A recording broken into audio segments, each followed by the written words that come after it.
Imagine yourself floating in a quiet sea of stars. The day's worries have faded with the sunset, and above you, the night sky gleams with ancient starlight. In this gentle darkness, we'll embark on a soothing journey through one of the cosmos's most enchanting mysteries, the nature and speed of light. Make yourself cozy, take a deep breath, and let me guide you calmly into sleep with tales of light's wonders. We'll whisper through 8 curious questions about light, from its double life as wave and particle, to the universal speed limit it obeys, to the subtle ways it shapes time, space, and even our everyday lives. Each topic will flow softly into the next, like a string of constellations, all leading us toward a deeper appreciation of this cosmic illumination. So fluff your pillow, relax your breathing, and let's drift among gentle explanations and dreamy metaphors. By the end, the stars will be dancing just for you, lulling you into a peaceful rest. Chapter 1. Ripples in the Cosmic Ocean. Light as wave and particle. Picture a tranquil pond at twilight. You toss a pebble in, and ripples spread out in perfect circles. Now imagine instead a handful of glowing fireflies flitting across that pond's surface. In one case, you see smooth waves. In the other, individual points of light. Strangely, light itself can behave like both of these at once, sometimes spreading out in waves, other times arriving as little flying packets of energy. This is light's gentle duality, a secret it has carried through time. What exactly is light? At its heart, light is a form of electromagnetic radiation, a traveling ripple in the electric and magnetic fields that exist all around us. These ripples carry energy and information across the cosmos. The warm glow of a lamp, the colors of a rainbow, the invisible rays from a microwave oven, all are forms of light. They differ in wavelength and frequency, like different notes in a song, yet they are all united as vibrations of the same electromagnetic field. And remarkably, whether it's the red hue of a fading sunset or the blue of a neon sign, every color of light travels at the same speed, in a vacuum, an unwavering tempo set by nature. It took humanity a long time to grasp that light isn't just one thing. In the 17th century, great thinkers exchanged whispered debates over light's true form. Isaac Newton imagined light as a stream of tiny particles. He called them corpuscles, shooting out in straight lines. He could explain sharp shadows and reflection this way. Like tiny billiard balls, the light particles would bounce off a mirror or be blocked by an object. Across the channel, Christian Huygens believed instead that light was a wave that spreads out like sound, or water waves.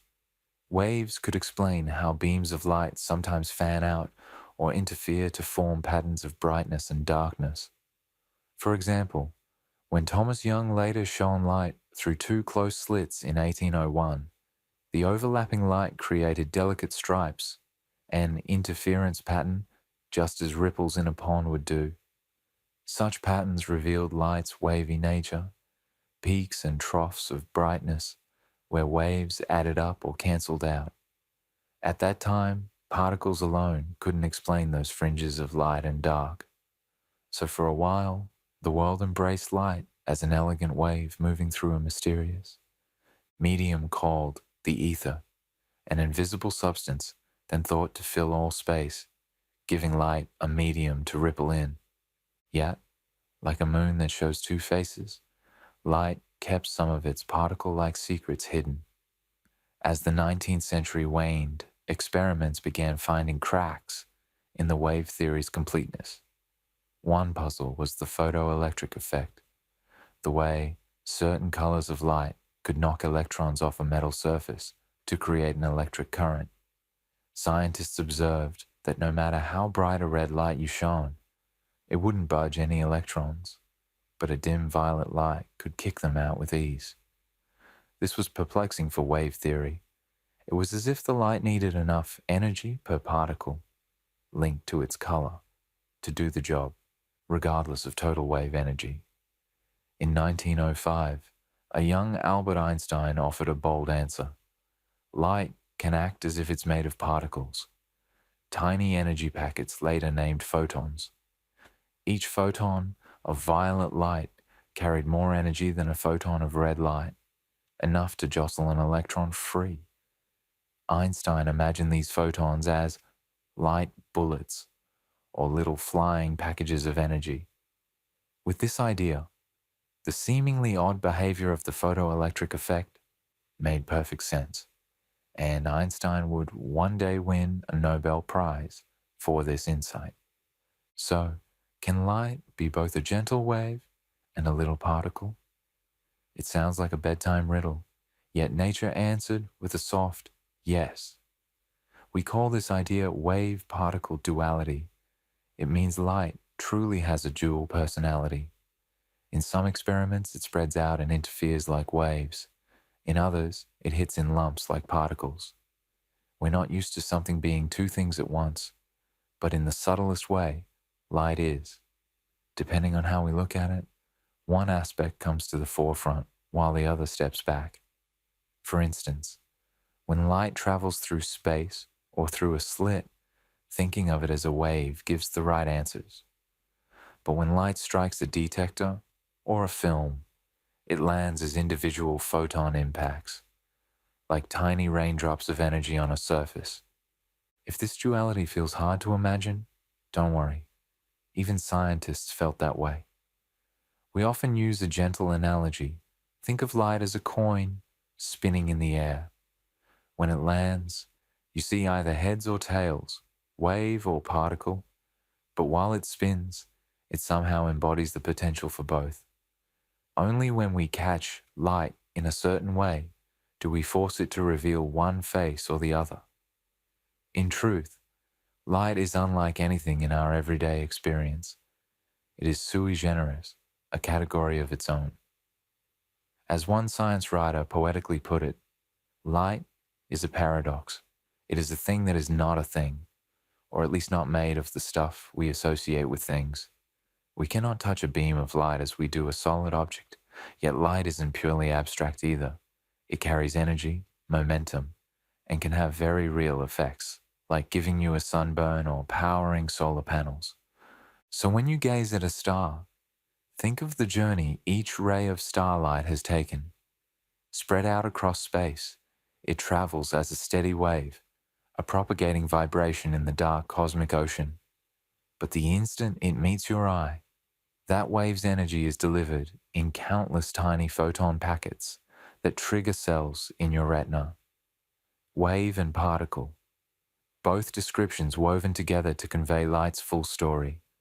This profound concept, born from decades of pondering and experiment, was one of the first clues that the universe is more subtle and quantum than our common sense might suggest. In understanding that light can be hard as a bullet and steady as a wave at the same time, we took a big step into modern physics. It's almost as if nature spoke in a whisper. Things are not only what they seem, sometimes they are also something more. And with that whisper, the doorway opened to quantum mechanics and a new way of seeing reality. Now that we've gently explored what light is in essence, a shimmering electromagnetic wave that also comes in little photon pieces, let's drift deeper. Light not only has this mystical dual character, it also moves to a very particular beat. In fact, it moves at the fastest possible speed in the universe. Why is that so? Why does light have a universal speed, one that nothing can exceed or even slow down when space stands empty?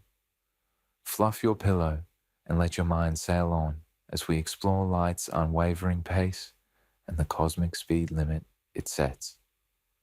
Chapter 2. The Cosmic Speed Limit. Why Light's Speed is Constant. Imagine a race across the universe.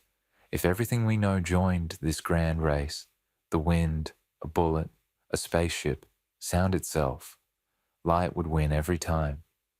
In the vacuum of space, a beam of light travels at about 299,792 kilometers per second, or roughly 186,000 miles per second. That's so fast that a flash of light could go around our Earth 7.5 times in a single second. It's an almost unfathomable swiftness. Blink your eyes, and in that blink, a ray of light could circle the globe multiple times. But perhaps even more astonishing is that this speed is a universal constant. No matter where you are or how you send out light, if you measure its speed in empty space, you'll get the same answer. Approximately 300,000 kilometers per second every single time.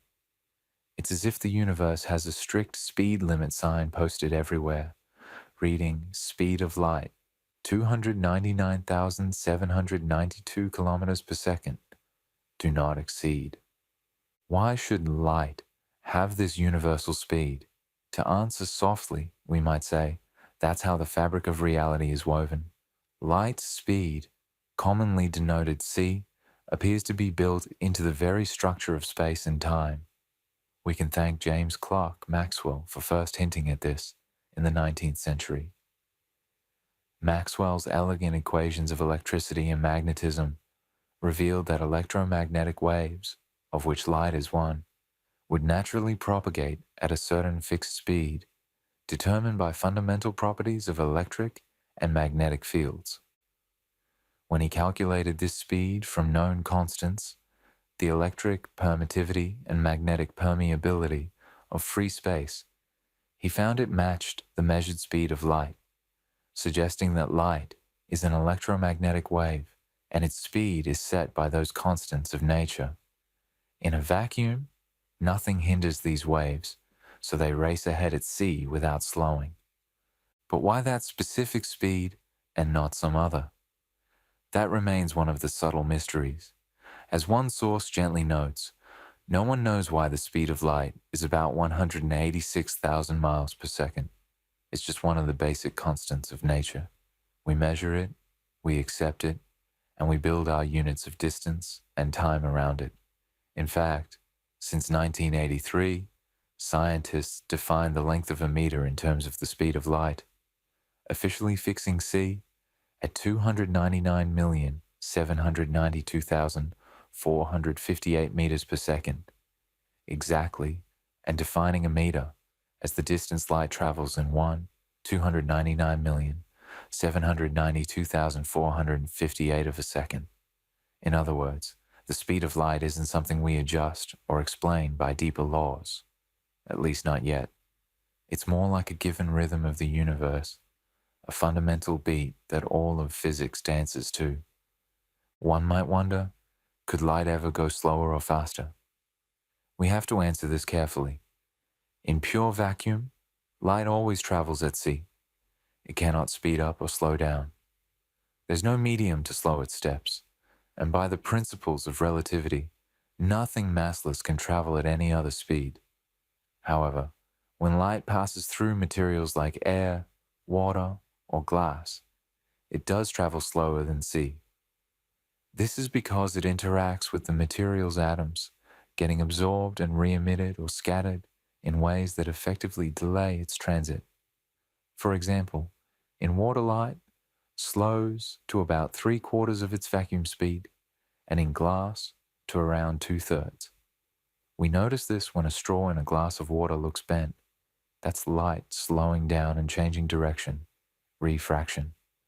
Yet as soon as a photon exits back into empty space, it resumes the full cosmic speed c instantly, like a wild horse released from a gate.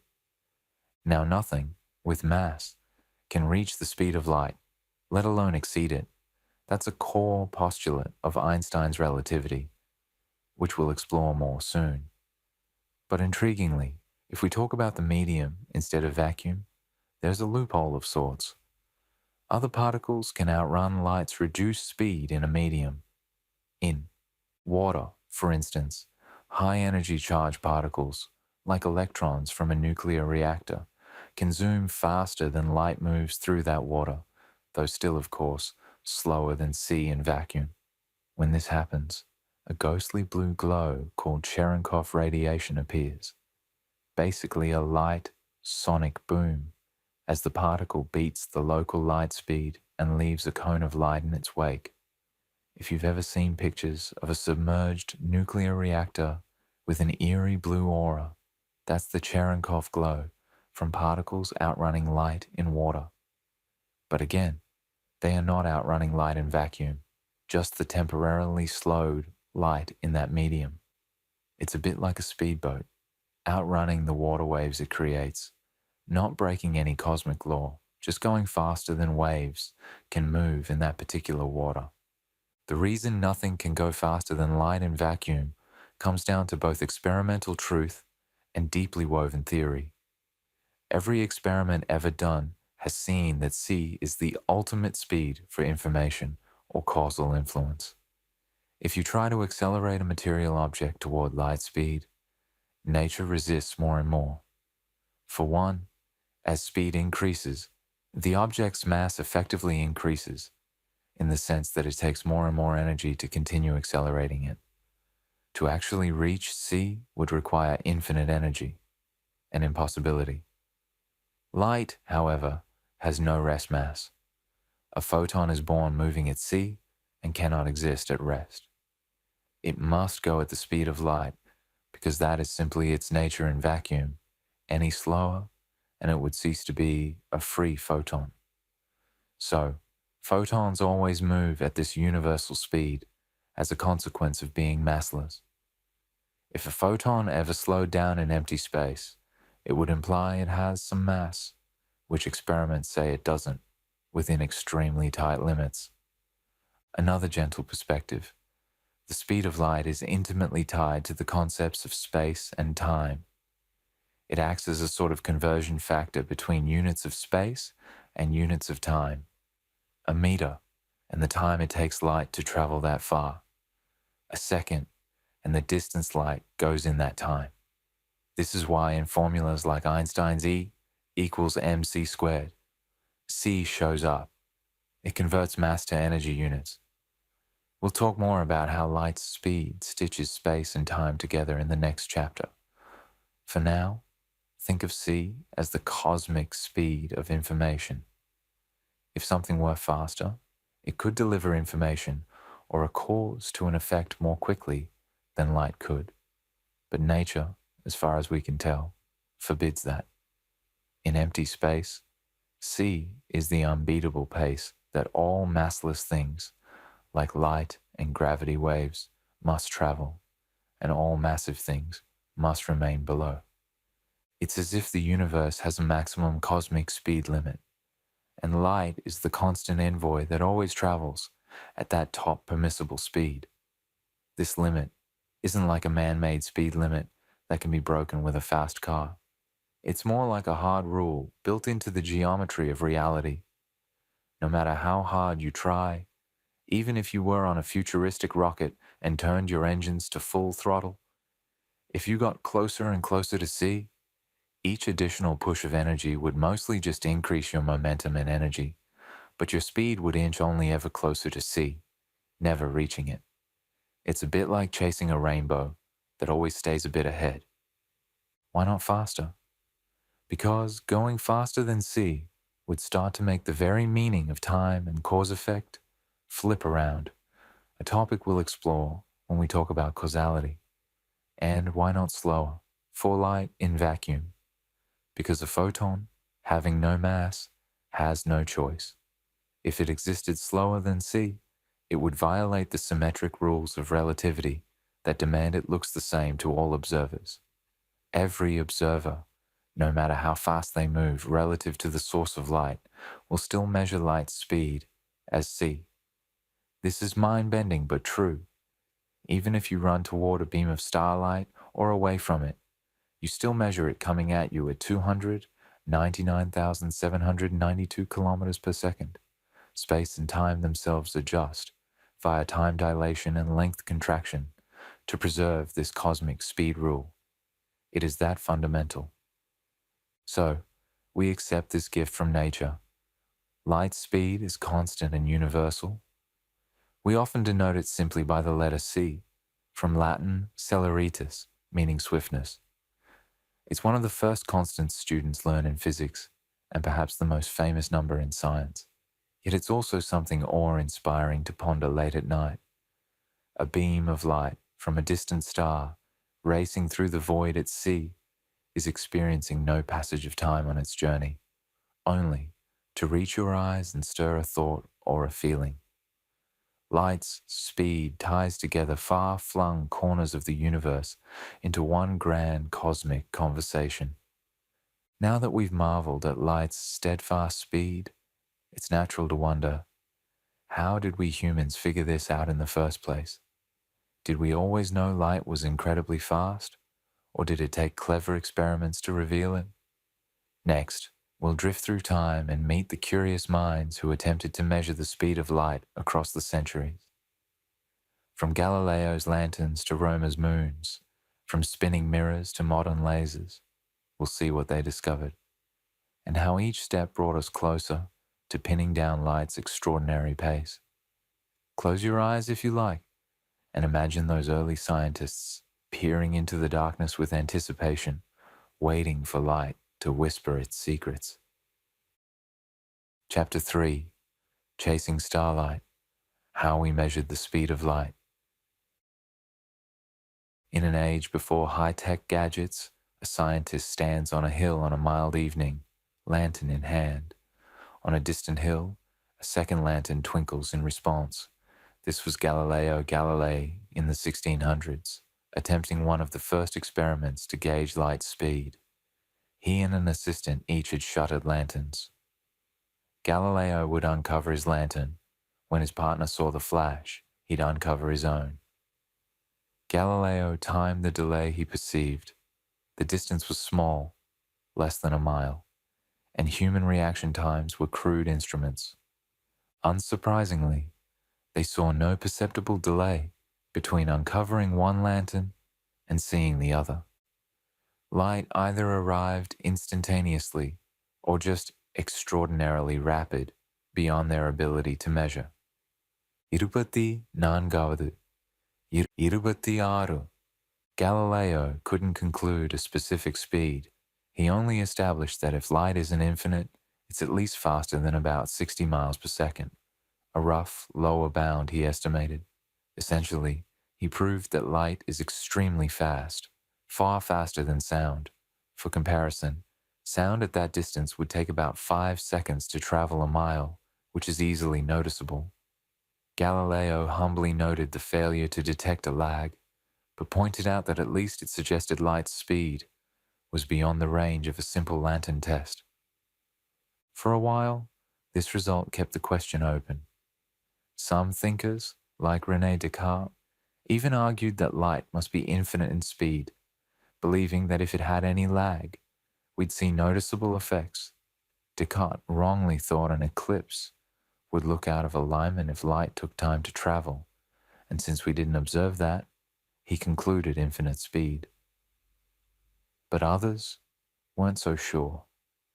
In truth, the universe was just waiting for a clever method and a bit of cosmic help to reveal light's finiteness. Enter a Danish astronomer named Ole Rømer and Jupiter's dancing moons. In 1676, Rømer was observing the eclipses of Io, one of Jupiter's 4 large moons, over many months. Io circles Jupiter like clockwork, and its eclipses, when Io slips into Jupiter's shadow, should follow a regular schedule. Rømer noticed something intriguing. When Earth was moving toward Jupiter in its orbit, Io's eclipses happened slightly sooner than expected. When Earth was moving away, the eclipses came later. Over half a year, as Earth went from one side of its orbit to the opposite side relative to Jupiter, these timing differences accumulated to a sizable discrepancy. Io was sometimes up to 11 minutes ahead or behind schedule, depending on Earth's relative motion. What could account for this? Rømer had a brilliant insight. The light from Io's eclipses was taking longer to reach Earth when Earth was farther away, when Earth is on the far side of its orbit relative to Jupiter. The light has to cross an extra distance, essentially the diameter of Earth's orbit, to get to us. That extra distance meant extra travel time for light, causing the eclipse to appear late. Conversely, when Earth was nearest Jupiter, the light had a shorter distance, so events appeared early. In short, he realized light does not reach us instantaneously. It has a finite speed. By observing how many minutes of delay accumulated over the known change in Earth's distance, Rømer made the first quantitative estimate of light's speed. Rømer estimated that it took light about 22 minutes to cross the diameter of Earth's orbit. At the time, the size of Earth's orbit, the distance from Earth to Sun, twice over, wasn't precisely known, but there were rough estimates. Christian Huygens, using Rømer's time of 22 minutes and the best orbital diameter figures available, calculated a speed of roughly 220,000 kilometers per second for light. That's about 27% lower than the true value of approximately 300,000 kilometers per second, but it was in the right ballpark. In terms of miles per second, Huygens got about 131,000 miles per second. These discrepancies were due to imperfect orbital data and the fact that the actual time for light to cross Earth's orbit is about 16.5 minutes, not 22.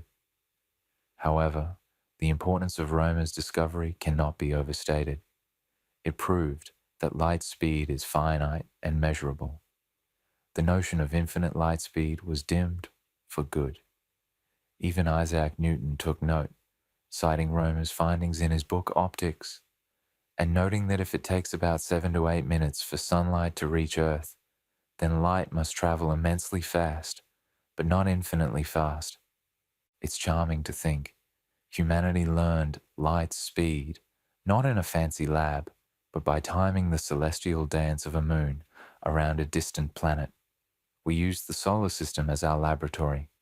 Rømer's work, performed at Paris Observatory, marks the first successful measurement of the speed of light in history. When news of his results spread, it was like the cosmos, whispering a fundamental secret into our collective ear. From then on, scientists knew light took time to travel. In fact, if light from the sun takes about 8 minutes to reach Earth, it meant when we watch a sunset, we are seeing the sun as it was 8 minutes ago, a concept that must have felt magical even then. After Rømer, another clever astronomical proof of light's finite speed came from James Bradley in 1728.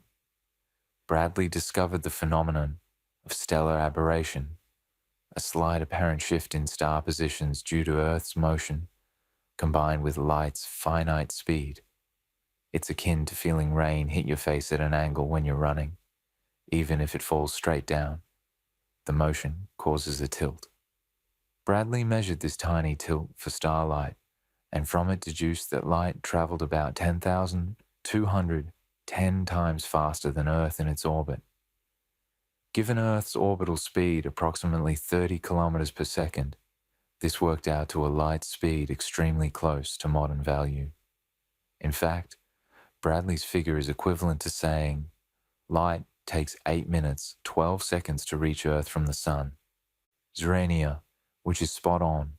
When converted to modern units, Bradley's estimate was about 301,000 kilometers per second, only 0.4% higher than today's accepted speed. Such precision, achieved with simple telescopes and keen observation, is remarkable. Bradley's work was another victory, a completely different method, not involving timing eclipses, but observing star angles, confirming that light's speed is finite and giving a value within a percent of the truth. The 1800s brought the chase from the sky down to Earth. As technology advanced, scientists attempted terrestrial experiments to directly measure light's flight time over a known distance. The challenge was immense.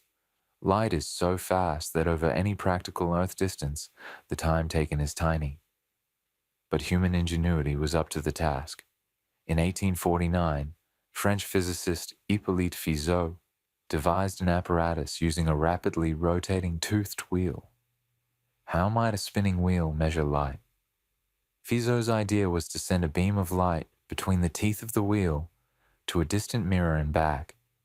By adjusting the wheel's rotation speed, he could make it so that a returning light pulse would be blocked by the next tooth if the wheel spun too fast. Essentially, he measured the time it took light to travel to the mirror and back by the rate of rotation needed to cut off the light. Think of it like a very fast shutter timing the flashes. With this method, Fizeau measured light's speed as roughly 315,000 kilometers per second, about 5% higher than the true value. Considering the experiment's difficulty, this was an impressive result. Only a few years later, in 1862, Léon Foucault, famous for the Foucault pendulum demonstrating Earth's rotation, improved on Fizeau's approach with a different clever trick, a rotating mirror. Foucault sent light towards a distant mirror that was spinning. By the time the light went to the far end and reflected back, the mirror had rotated slightly, causing the returning beam to deflect by a small angle. Measuring this tiny angle and knowing the rotation speed let him calculate the light's travel time. Foucault's result was about 298,000 kilometers per second, remarkably close, within 0.6% of the currently accepted speed. This was a major refinement. It showed that careful laboratory measurements could nail down light speed with high accuracy without needing an astronomical baseline. From there, the precision only improved. A notable champion of light speed measurement was Albert A. Michelson, an American physicist who became obsessed with refining C. In the 1870s and 1880s, Michelson used improved rotating mirror setups and later long baseline experiments between mountain peaks in California to get ever more accurate numbers. By 1926, Michelson's measurements gave 299,796 kilometers per second, astonishingly close to the now defined value, approximately 299,792.5 kilometers per second. The uncertainty was only a few thousand kilometers per second, a tiny fraction of a percent. With subsequent advancements, using microwave cavities, lasers, and interferometry, scientists eventually measured C so precisely that the only uncertainty was in our definition of the meter. This led to the 1983 redefinition of the meter mentioned earlier, where we fixed C as an exact value. We essentially said, light's speed is now the standard, and we will measure distance by how far light goes in a given time. Light became our ultimate ruler and clock combination. But let's not get lost in numbers. What's truly heartwarming in this story is the human ingenuity and patience that went into capturing a beam of light and measuring its fleetness. From Galileo's lanterns flickering in the night, to Romer's diligent observations of Jupiter's moons, to Fizeau's spinning wheel humming in a laboratory, each step brought light's elusive speed into clearer focus. These scientists were, in a sense, chasing starlight, trying to catch up to the fastest thing in existence, using whatever tools they had at hand. And by doing so, they illuminated far more than just a number. They showed that even something seemingly beyond reach could be understood with creativity and careful experiment. As we mull over this journey, take a slow, deep breath.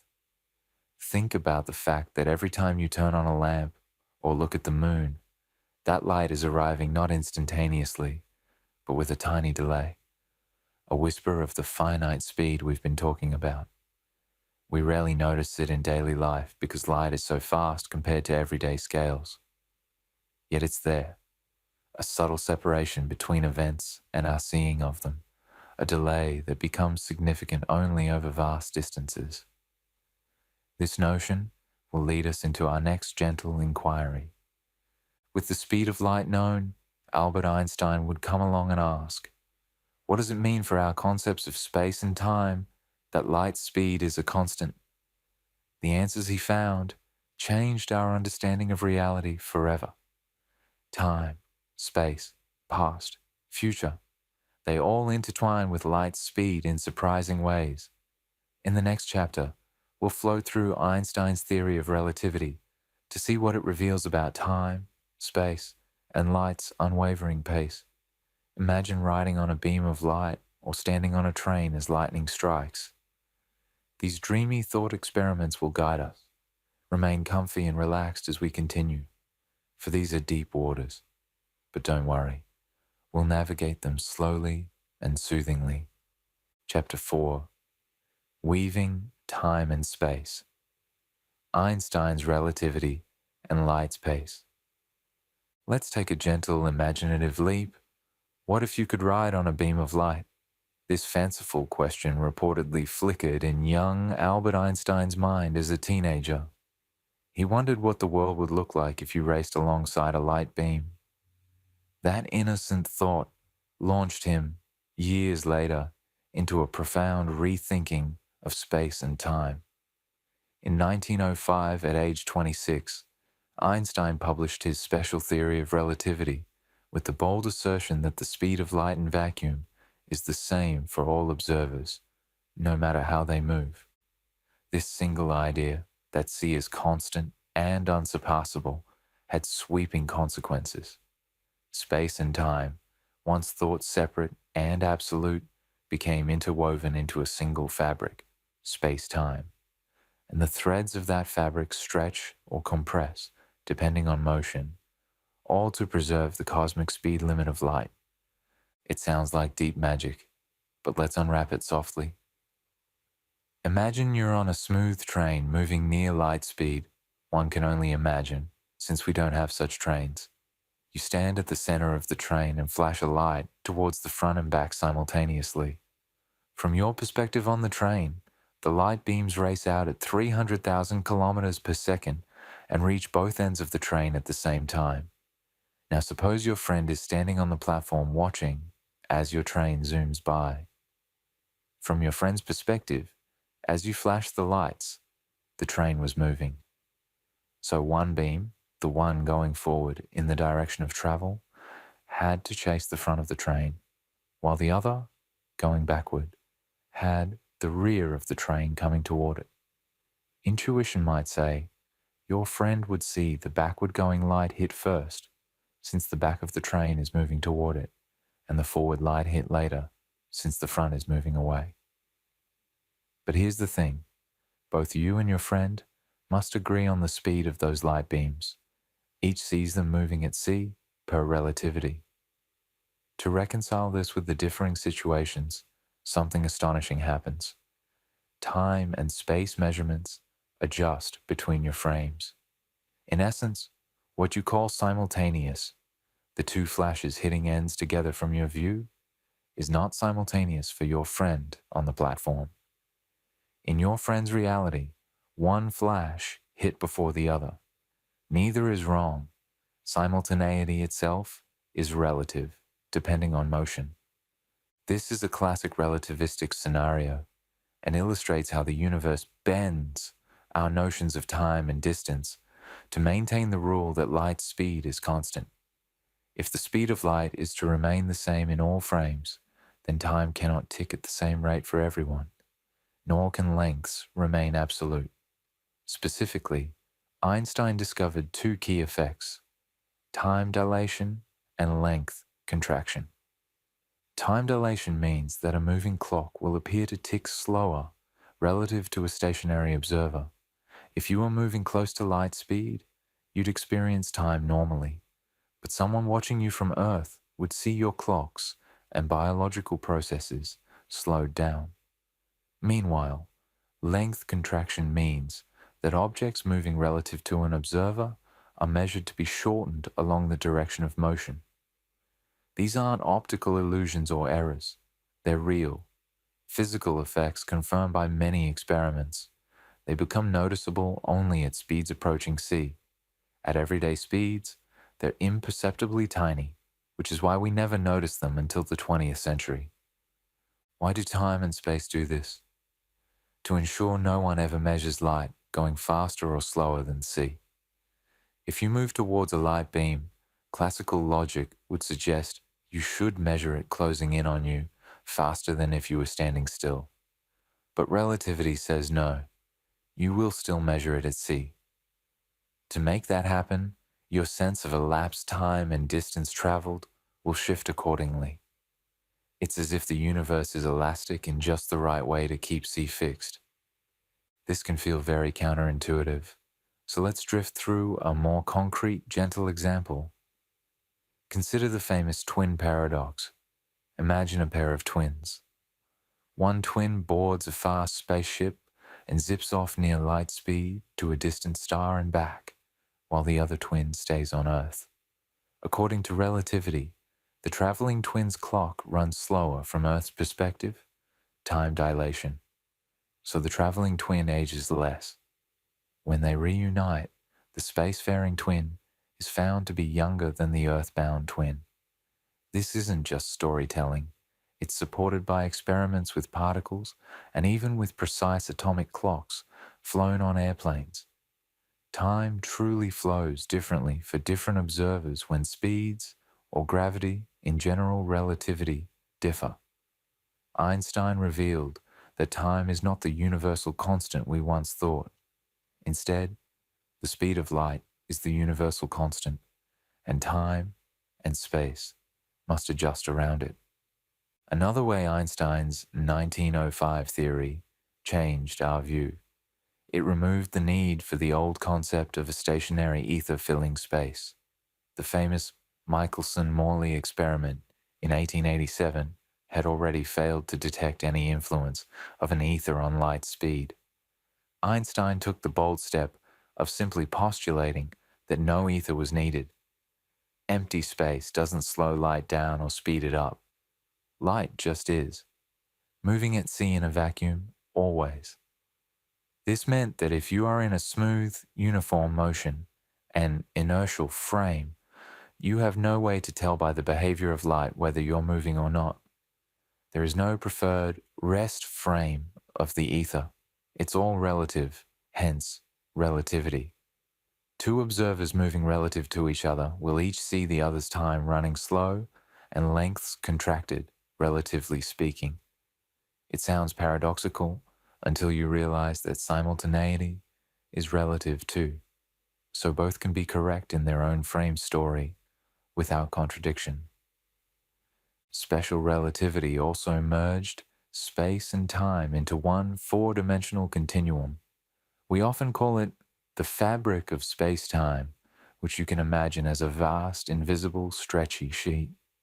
Events in the universe have coordinates in both space and time, and what one observer calls purely space distance, another might call a mix of space and time differences. The speed of light, c, converts time units to space units, like 1 second corresponds to approximately 300,000 kilometers, to keep the math consistent. In a very real sense, c is the glue that holds space and time together as one. As a lovely quote attributed to Hermann Minkowski, Einstein's former math professor, goes, "Henceforth, space by itself and time by itself are doomed to fade away into mere shadows, and only a union of the two will preserve an independent reality. In that union, space-time, light's constant speed is a fundamental property. It defines the slope of the light cone, which demarcates the boundary between what's reachable and what's not. We'll speak more of light cones soon. What about light itself? How does time look from light's own perspective? This is a tricky question because, strictly speaking, a photon doesn't have a valid rest frame. You can't slow down to ride alongside a photon. Relativity forbids it.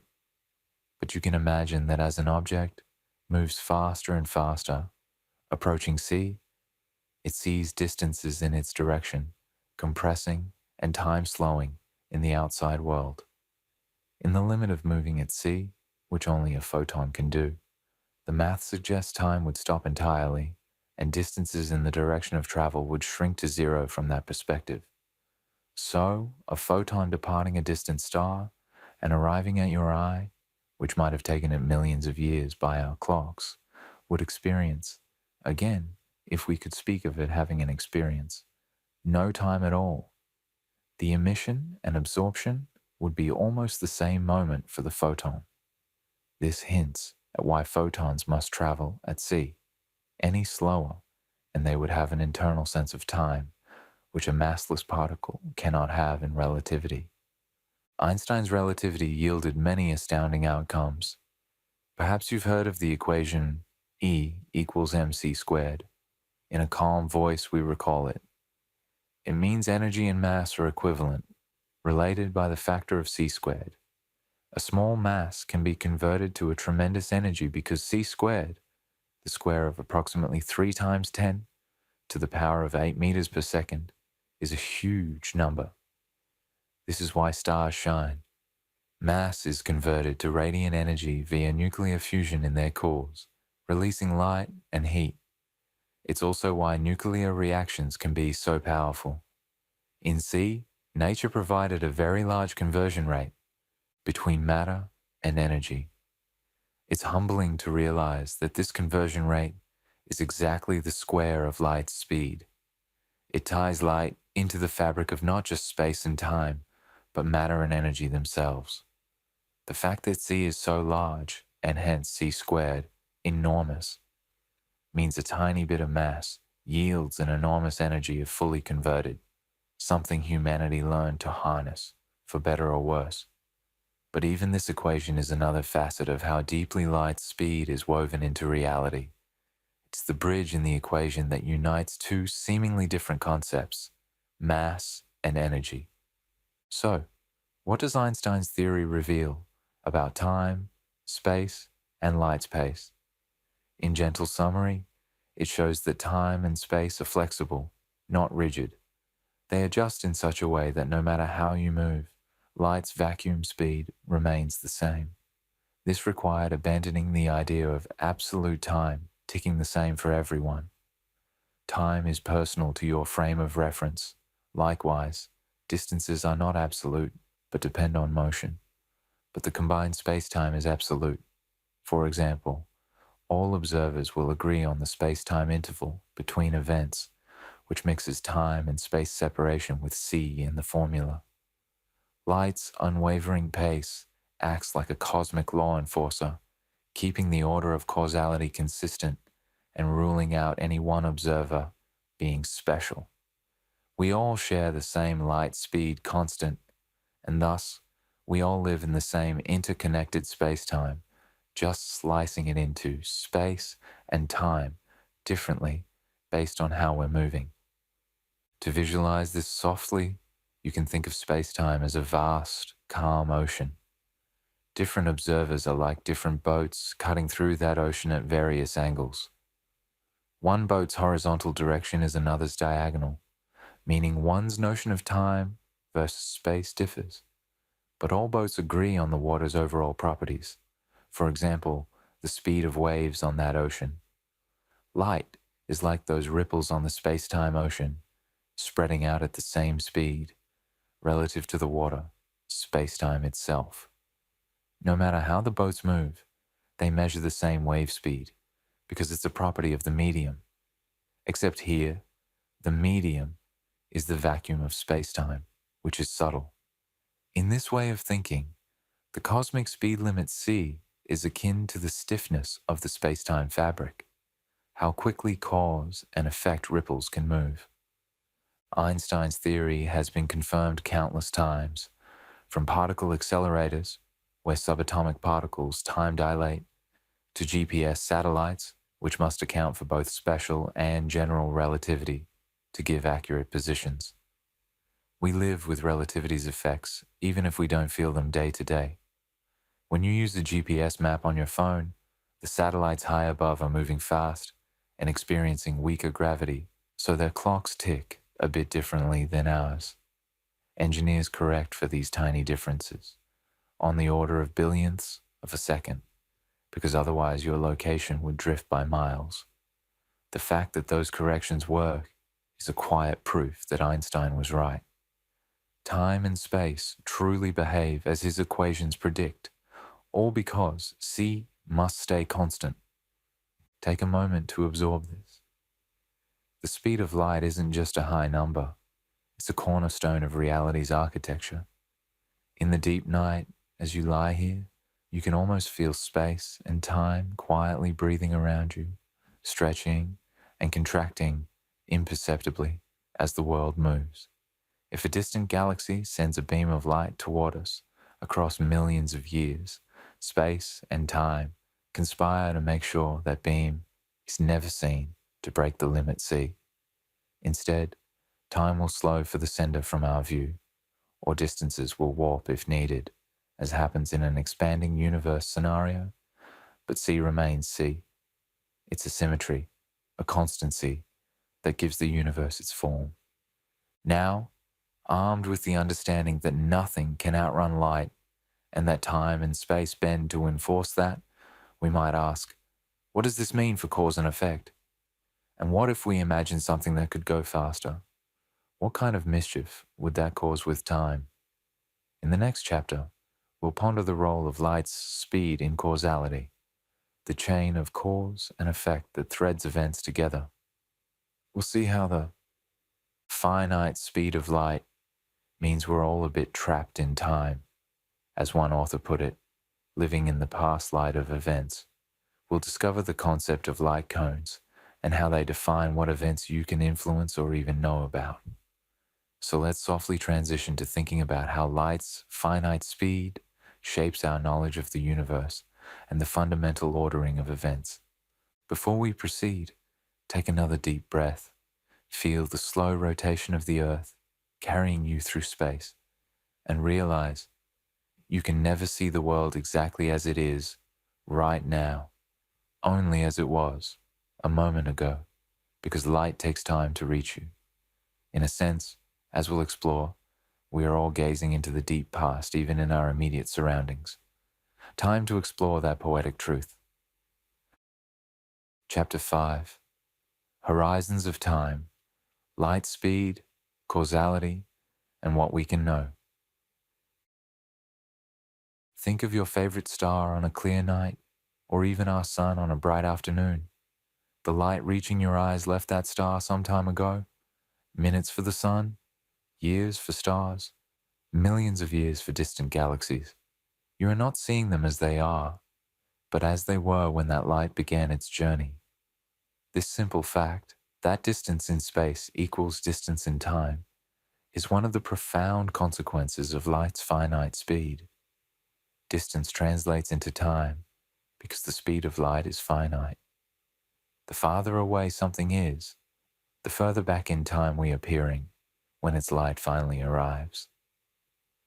Now, imagine the entire universe as a dark ocean and light as ripples spreading through it. These ripples carry information, the news of events, but they only travel so fast. This creates an ever-expanding sphere around each event, marking what areas have been informed of that event over time. We call this sphere, in 4 dimensions, the event's light cone.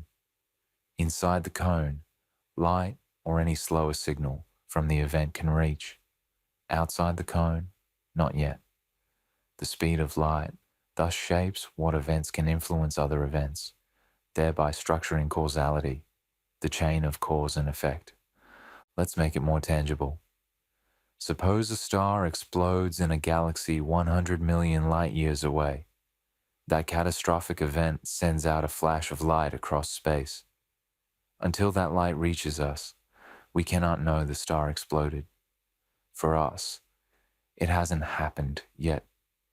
In fact, if the star blew up 50 million years ago, we'd still see it shining peacefully into night sky, unaware of its demise, because its final flash is still on the way. We are literally trapped in the past light of that star until the news, traveling at CI, arrives. As one astrophysicist nicely put it, when you look at a galaxy 75 million light years away, you are seeing it at a time when dinosaurs ruled the Earth. You are not seeing it as it is now, but as it was eons ago. This concept means the now is not universal once distance enters the picture. What you call now for a far-off object is a matter of convention, since you won't learn about its now until later. Instead, each of us experiences a kind of layered now, a patchwork of incoming light from different times. Even in your immediate environment, this is true to a minuscule degree. The chair across your room, a couple of meters away, you see as it was a few nanoseconds ago, since light took that long to reach you. The far wall might be maybe 10 nanoseconds in your past. The moon is approximately 1.3 seconds in your past. The sun is approximately 8.3 minutes in your past. The closest star beyond the sun, Proxima Centauri, is over 4 years in your past, and so on. Your perception of reality is a mosaic of these different pasts, all overlapping as your present. Adam Frank described it beautifully. What you perceive as now is really layer upon layer of light, reaching your eye from many different moments in the past. Your now is an overlapping mosaic of thens. We truly never see the world exactly as it is in this instant, only as it was, even. Though for nearby objects those delays are incredibly tiny, nanoseconds are impossible for our senses to detect. They exist. Reality, as experienced, is always a step behind reality as it is. This sounds like a philosophical dream, but it's grounded in physical fact. Light's finite speed means there is no way to receive information from an event faster than that event's light can travel. If the sun were to, hypothetically, vanish this instant, we would continue to see sunlight and feel its warmth for another 8 minutes or so, completely unaware of the catastrophe until that last bit of sunlight arrived. Also, Earth would continue orbiting for those 8 minutes, since the change in gravity propagates at sea as well. Our experience and even immediate fate would lag behind the sun's reality by those minutes. Causality is safe. Nothing about the sun's disappearance can affect us until at least 8 minutes later, when the information, via gravitational and electromagnetic changes, arrives. Light speed thus establishes a causal order. For one event to directly influence another, there must be time for a light speed or slower signal to travel between them. If something happens too far away for its light to have reached a second event in time, then the first event cannot have caused the second. They are causally disconnected, at least until later. This principle prevents paradoxes and maintains logical consistency in the universe. Let's talk about light cones in a gentle way. Picture an event, say a flash of light, occurring at a point in space and time. From that event, imagine a sphere of light expanding outward at speed c. All events that lie on that expanding sphere are exactly those that the flash is reaching at that given time. If we include time as a vertical dimension, that sphere traced through time forms a cone shape with the tip at the original event. This is the future light cone of the event. Any event inside that cone, even inside the surface, is one that can be reached by a signal from the original event, traveling at or below light speed. Conversely, there's also a past light cone. All events that could send a light speed or slower signal to arrive exactly at the original event. If something is outside of your past light cone, it means there's no way it could have influenced you by the time you experience your event. It's too far for light, or anything slower, to have gotten to you in time. An easier image: toss a pebble in a pond at night with some floating candles on the water. The ripples from that pebble spread out. Only candles within those ripples are jostled at any given moment. Candles farther out won't know about the pebble until the ripple reaches them. Now imagine the water is space-time and the ripple edge moves at sea. The analogy is that at any moment, only things within your light ripple have felt your presence. so to speak. This leads to a humbling realization. Even concepts like simultaneous or now at a distance become a bit fuzzy. If two events are far apart with no way for light to have connected them yet, different observers may disagree on their time order. But they cannot causally affect each other anyway, so the disagreement has no physical consequence. It's a relativity of simultaneity we encountered in the previous chapter. What everyone will agree on is if one event lies inside the light cone of another, then one could have influenced the other.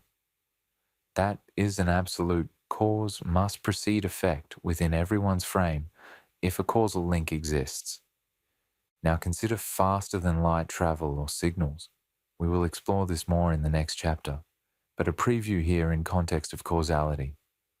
If you could send information faster than light, you could in principle send an effect into another's elsewhere before the cause in their frame, messing up the order of events. We'll soon see how warp drives or tachyons play with this idea. Essentially, you could create a scenario where event B causes event A, even though to someone else it looks like A caused B, a paradox. The speed of light stops this from happening. It ensures a consistent causal structure for all observers. No effects come out of nowhere without their causes having had time to arrive. Thus, C not only limits speed, it also protects causality. It's like the universe's built-in traffic law for information, preventing any mischievous shortcuts that might let an event jump ahead of its cause in line. This cosmic rule is why physicists get very concerned at any suggestion of superluminal, faster-than-light signals. Such signals would break the neat ordering and potentially allow for time travel-like paradoxes. Let's appreciate everyday implications of this causal structure. You've likely heard the phrase, the observable universe. This refers to the portion of the universe from which light has had time to reach us since the beginning of the universe, approximately 13.8 billion years ago. Light from anything beyond that horizon simply hasn't arrived yet. Thus, there could be, and likely are, galaxies beyond our observable universe that we will never see, because their light will never have the chance to reach Earth, even given infinite time, due to the universe's expansion carrying them away faster than light can catch up. Space itself can expand without violating relativity locally. Those distant parts are forever causally disconnected from us. They're outside our cosmic light cone, so to speak. For all practical purposes, they might as well not exist from our viewpoint, and vice versa, because no information can ever be exchanged. Even on a smaller scale, consider communication delays. Earth and Mars, at their closest, are about 3 light minutes apart. At their farthest, 22 light minutes or more. This means, if something dramatic happened on Mars, the earliest Earth could know is a few minutes later.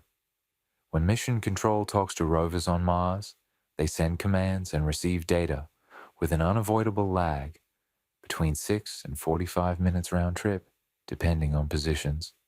There's no making it real time without breaking physics. Similarly, when you watch a live broadcast from across the world via satellite, you might notice a slight delay. Signals are traveling at light speed to a satellite and back down. Though light is fast, over tens of thousands of kilometers, you can accumulate a noticeable fraction of a second of delay. We structure our interactions around these delays without even thinking about it. Ever waited a second on a phone call for a reply from someone overseas? That's light's finite speed at work. A comforting angle to all this is how light's speed knits us into a single cosmic story. We are getting light right now from objects billions of light years away, essentially receiving messages sent long before humans existed. We ourselves emit our own signals, radio, TV broadcasts, etc., that travel outward. The first radio waves strong enough to escape Earth have now washed over dozens of nearby stars. Earth's radio bubble is about a century out, approximately 100 light years radius, announcing to the galaxy that we're here, in case anyone is listening. If there are beings on a planet 50 light years away with sensitive instruments, they could right now be catching the first episodes of television from the late 1960s, perhaps watching Neil Armstrong's moon landing in real-time delay. They are effectively in our past, culturally speaking, and we are in theirs because of the finite speed of information exchange. Until one day, far in the future, if communication is established, we and they would always be, at minimum, years out of sync, receiving each other's historical signals. This delayed communication imposes a kind of order and isolation. It prevents instantaneous chaos. Events on one side of the galaxy can instantly rattle the other side. It also means we have cosmic blind spots. Things could be happening right now far away, but we will only know later. In a way, the finite light speed gives the universe a built-in privacy, or at least a sequential reveal. Perhaps that's a comfort. The heavens don't overwhelm us with everything at once. News comes at the speed of light, manageable and sequential. We live in a steadily updating sphere of knowledge. Let's do a small mental exercise to appreciate our time trap. Look around you, or imagine your surroundings if your eyes are closed. Every object you see, the book on the nightstand, the ceiling fan, the trees outside the window, lit by moonlight. You are seeing them all a few nanoseconds or microseconds in the past. It doesn't matter functionally to you. Your brain stitches it into a seamless now. But physically, your entire perception is an amalgam of slightly old information. Now extend that to sound. Sound is far slower, approximately 340 meters per second, which is why in a storm, you see lightning first, then hear thunder later. You clapped your hands far away. You'd see it then a bit later, hear it. With light, the delay is usually too short to notice, except at great distances.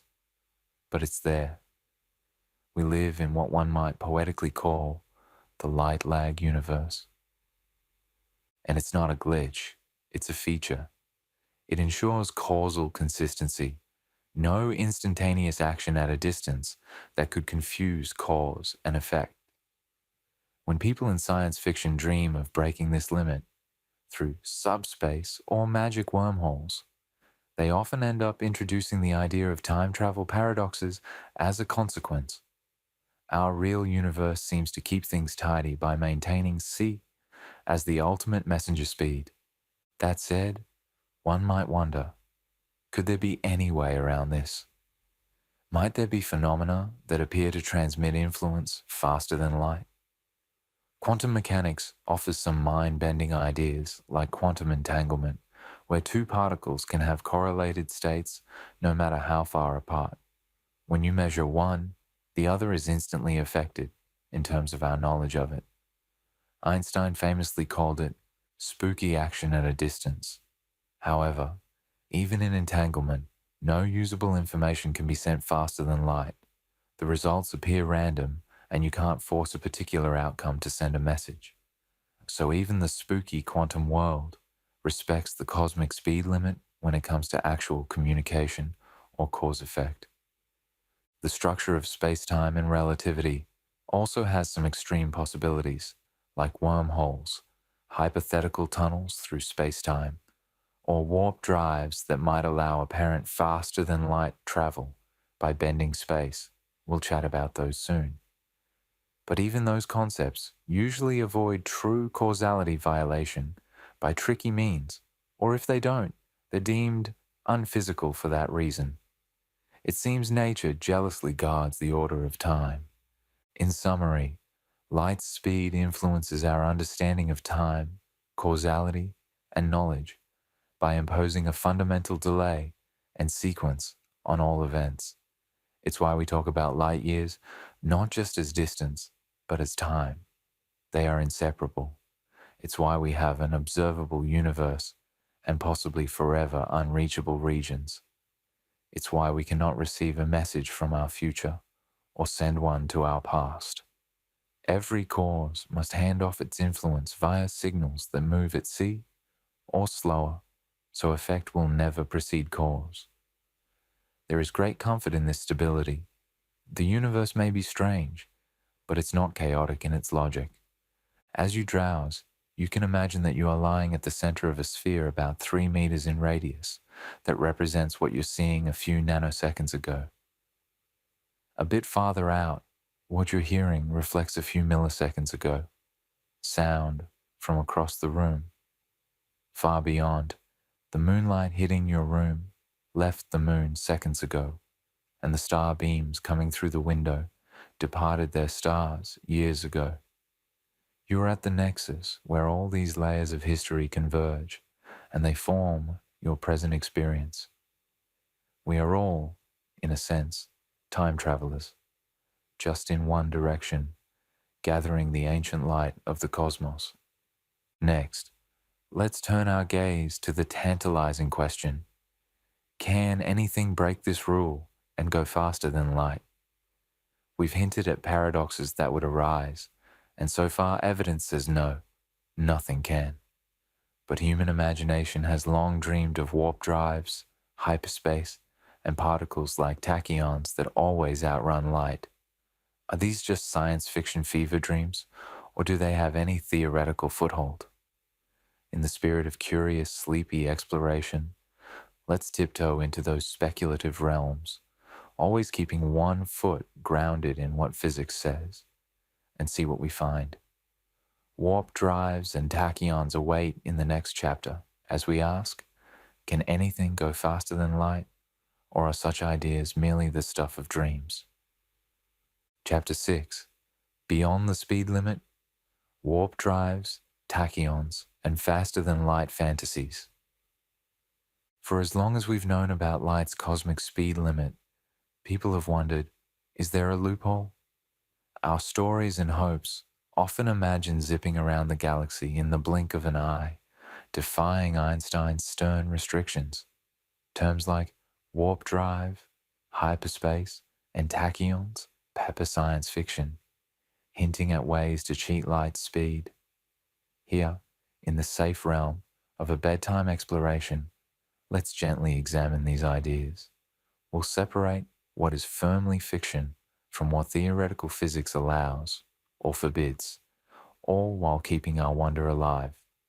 After all, even if faster than light travel remains imaginary, it's a fun kind of dream to indulge as we drift off. First, consider warp drives, popularized by Star Trek's iconic starships that warp space to cover vast distances quickly. The basic idea of a warp drive is not to locally move through space faster than light, which relativity forbids, but rather to bend or fold space-time itself. Think of an ant on a stretched out ribbon. Normally it must crawl along, but if you bunch the ribbon up, the ant can step across a shorter gap.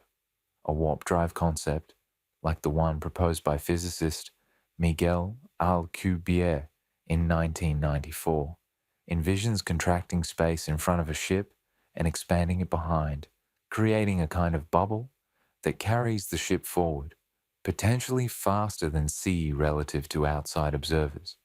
Inside the bubble, technically, the ship isn't moving faster than light locally. It's space that's moving.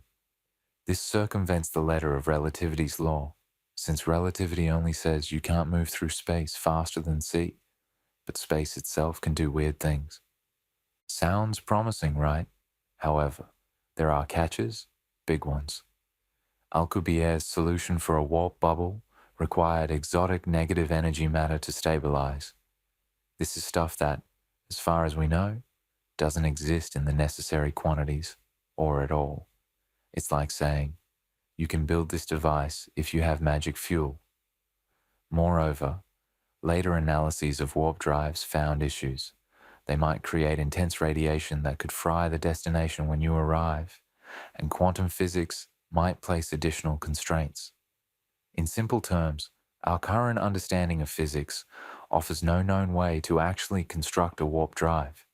It remains speculative. Some newer papers, like one in 2021 by Bobrick and Marta, explored physical warp drives that relax some conditions, but they too don't evade the need for something we don't know how to get, albeit they suggest lower energy requirements than the original Alcubierre drive. So warp drives, for now, are science fiction with a dash of theoretical possibility. They're exciting to think about. Who wouldn't love to visit another star in hours instead of millennia? But they're not on the horizon of practical engineering. If you're envisioning coasting among the stars at warp factor 5, you can keep dreaming. Just know physics is a stern gatekeeper here. Next up, tachyons. Tachyons are hypothetical particles that always move faster than light. The very idea of them arises from the equations of relativity, just as there are solutions for particles with mass, slower than light, and for massless ones, at sea, like photons. The equations mathematically allow something with imaginary mass that would never slow below c.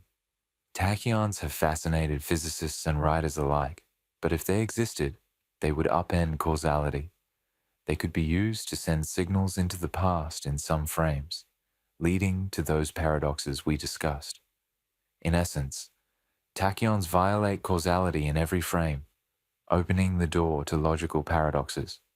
For example, one could construct a scenario, the tachyonic anti-telephone thought experiment, where a message sent by tachyon and then responded to by another tachyon could arrive back before it was sent. That's a genuine time travel paradox. Because of this, most physicists believe that if tachyons somehow exist, they cannot carry useful information, or there must be some mechanism that prevents paradoxes, like perhaps they can't interact in arbitrary ways. The simplest resolution is, tachyons probably don't exist in reality. They remain a speculative idea or a fun plot device, sometimes showing up in sci-fi technobabble as mysterious particles. Interestingly, sometimes people refer to things like the expansion of the universe or certain quantum effects as faster-than-light phenomena. As mentioned earlier, distant galaxies can recede from us faster than c due to the expansion of space. This doesn't violate relativity, because that speed isn't a local motion through space, it's space itself, stretching. It does mean those galaxies slip beyond our causal reach. Their light can never catch up. Also, things like the phase velocity of waves in a medium can exceed CI, but that doesn't transmit information. We even saw that a spot of light from a sweeping laser can move across a distant wall faster than c, since the spot is not a physical object, just the intersection of the beam with the wall. None of these actually break the central rule that no informational matter goes faster than c. They are either optical illusions or involve no messaging capability. Some have wondered about quantum entanglement as a possible FTL link. As we touched on, entangled particles show correlations instantly, no matter the distance. However, it's been rigorously shown that entanglement can't be used to send a meaningful message superluminally. You can't control what outcome you get when you measure one particle, and thus, you can't encode information in that outcome for the other party to read. When they measure their particle, they get a random outcome correlated with yours. But from their alone data, it looks random. Only later, comparing notes subluminally, do you see the correlation. So, quantum spookiness doesn't let you shout across the cosmos faster than light. It's more like both of you receive a prearranged correlated set of random numbers. One more whimsical notion, wormholes. If spacetime can be warped, could it be folded onto itself in a tunnel, such that a shortcut exists between two far apart locations? Wormholes are a staple of science fiction. Think Stargate or various novels. And in general relativity, they appear as mathematical solutions, like the Einstein-Rosen bridge. But maintaining a traversable wormhole typically also needs negative energy or exotic matter to hold it open and avoid collapse. And wormholes often flirt with time travel paradoxes too, since going through one could potentially send you to the past if one mouth of the wormhole was accelerated and became time dilated differently from the other, a complicated scenario that gives theoretical physicists headaches. To date, no evidence of any naturally occurring wormhole exists, and we certainly don't know how to manufacture one. It remains speculative and likely impossible with anything less than universe-shaping engineering. So, can anything go faster than light? According to our best understanding? No, not in the sense of carrying matter or information faster than c. Light's speed limit appears ironclad. Tachyons and warp drives remain hypothetical ideas, with tachyons likely non-existent and warp drives needing physics we don't have. The universe itself offers only subtle circumventions, like expansion or phase velocities, that don't actually let you send signals or travel arbitrarily fast. It can be a bit disheartening to think we're stuck with slow, sublight travel for any future space journeys. The nearest star is over 4 light years away, even at 1/10 the speed of light, far beyond current tech. That's decades of travel. At chemical rocket speeds, it's tens of thousands of years. So, for humans dreaming of interstellar voyages, the reality of c as a speed limit is a huge challenge. Maybe one day we'll find some clever workaround that doesn't break physics, like using massive energy to approach c, or finding loopholes in higher dimensional space. But we must be prepared that those might not materialize. However, let's find the bright side. The cosmic speed limit binds us to our local cosmic neighborhood in time. Yes, but it also protects us. It ensures no sudden influence from galaxies millions of light years away can harm us without warning. We'll always see it coming, with perhaps millions of years to spare. It also means causality. The notion that causes led to effects remains a reliable compass in our lives. You don't have to worry that something you do will somehow affect something before you did it.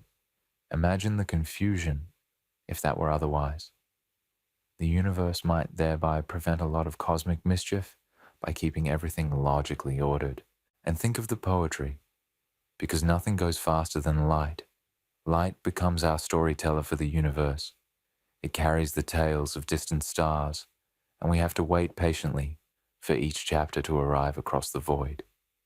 If everything was instantaneous, we wouldn't have this beautiful layering of history in our night sky. The finite speed of light makes the universe a kind of time machine we can look into.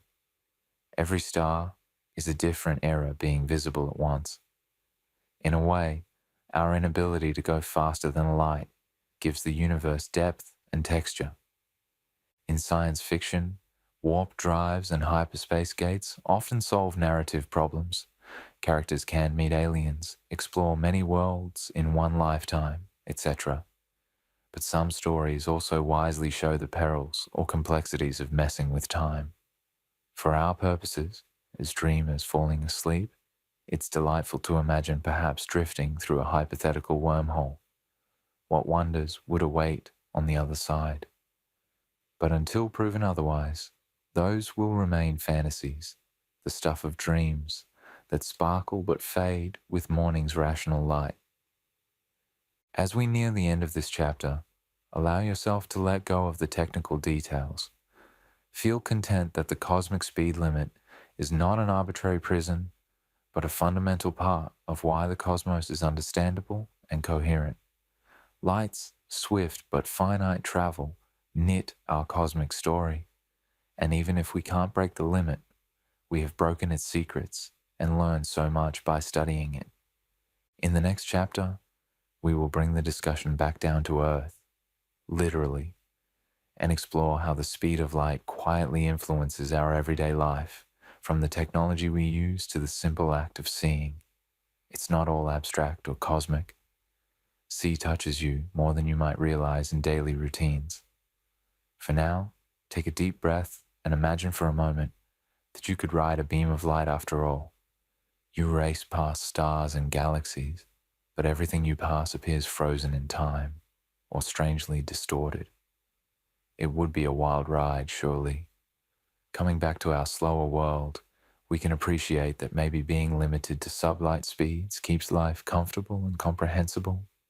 Let's leave warp drives and tachyons in the realm of dreams and ease into the practical side of things. How does light's finite speed make your phone work? What does it mean for your microwave oven or GPS? In the next section, we'll explore those pleasantly relatable topics, painting a picture of light speed's effects in the here and now. Chapter 7. Light speed in everyday life, from your phone to your microwave. You might be wondering, all these cosmic considerations are fascinating, but do they really affect my daily cup of tea or bedtime reading? The answer is, absolutely, yes. The speed of light plays a subtle, yet crucial role in modern life and technology. We don't notice it outright, because light is so fast that, on human scales, it seems instantaneous. But peel back the curtain and you'll find C quietly working behind the scenes in many devices and phenomena you take for granted. Let's explore some familiar examples, gently illuminating how our everyday world is touched by light's finite speed. The phone in your hand and the global network. Consider your smartphone or computer. When you make a video call, stream a movie, or browse a website, you're engaging in a dance of light-speed communication.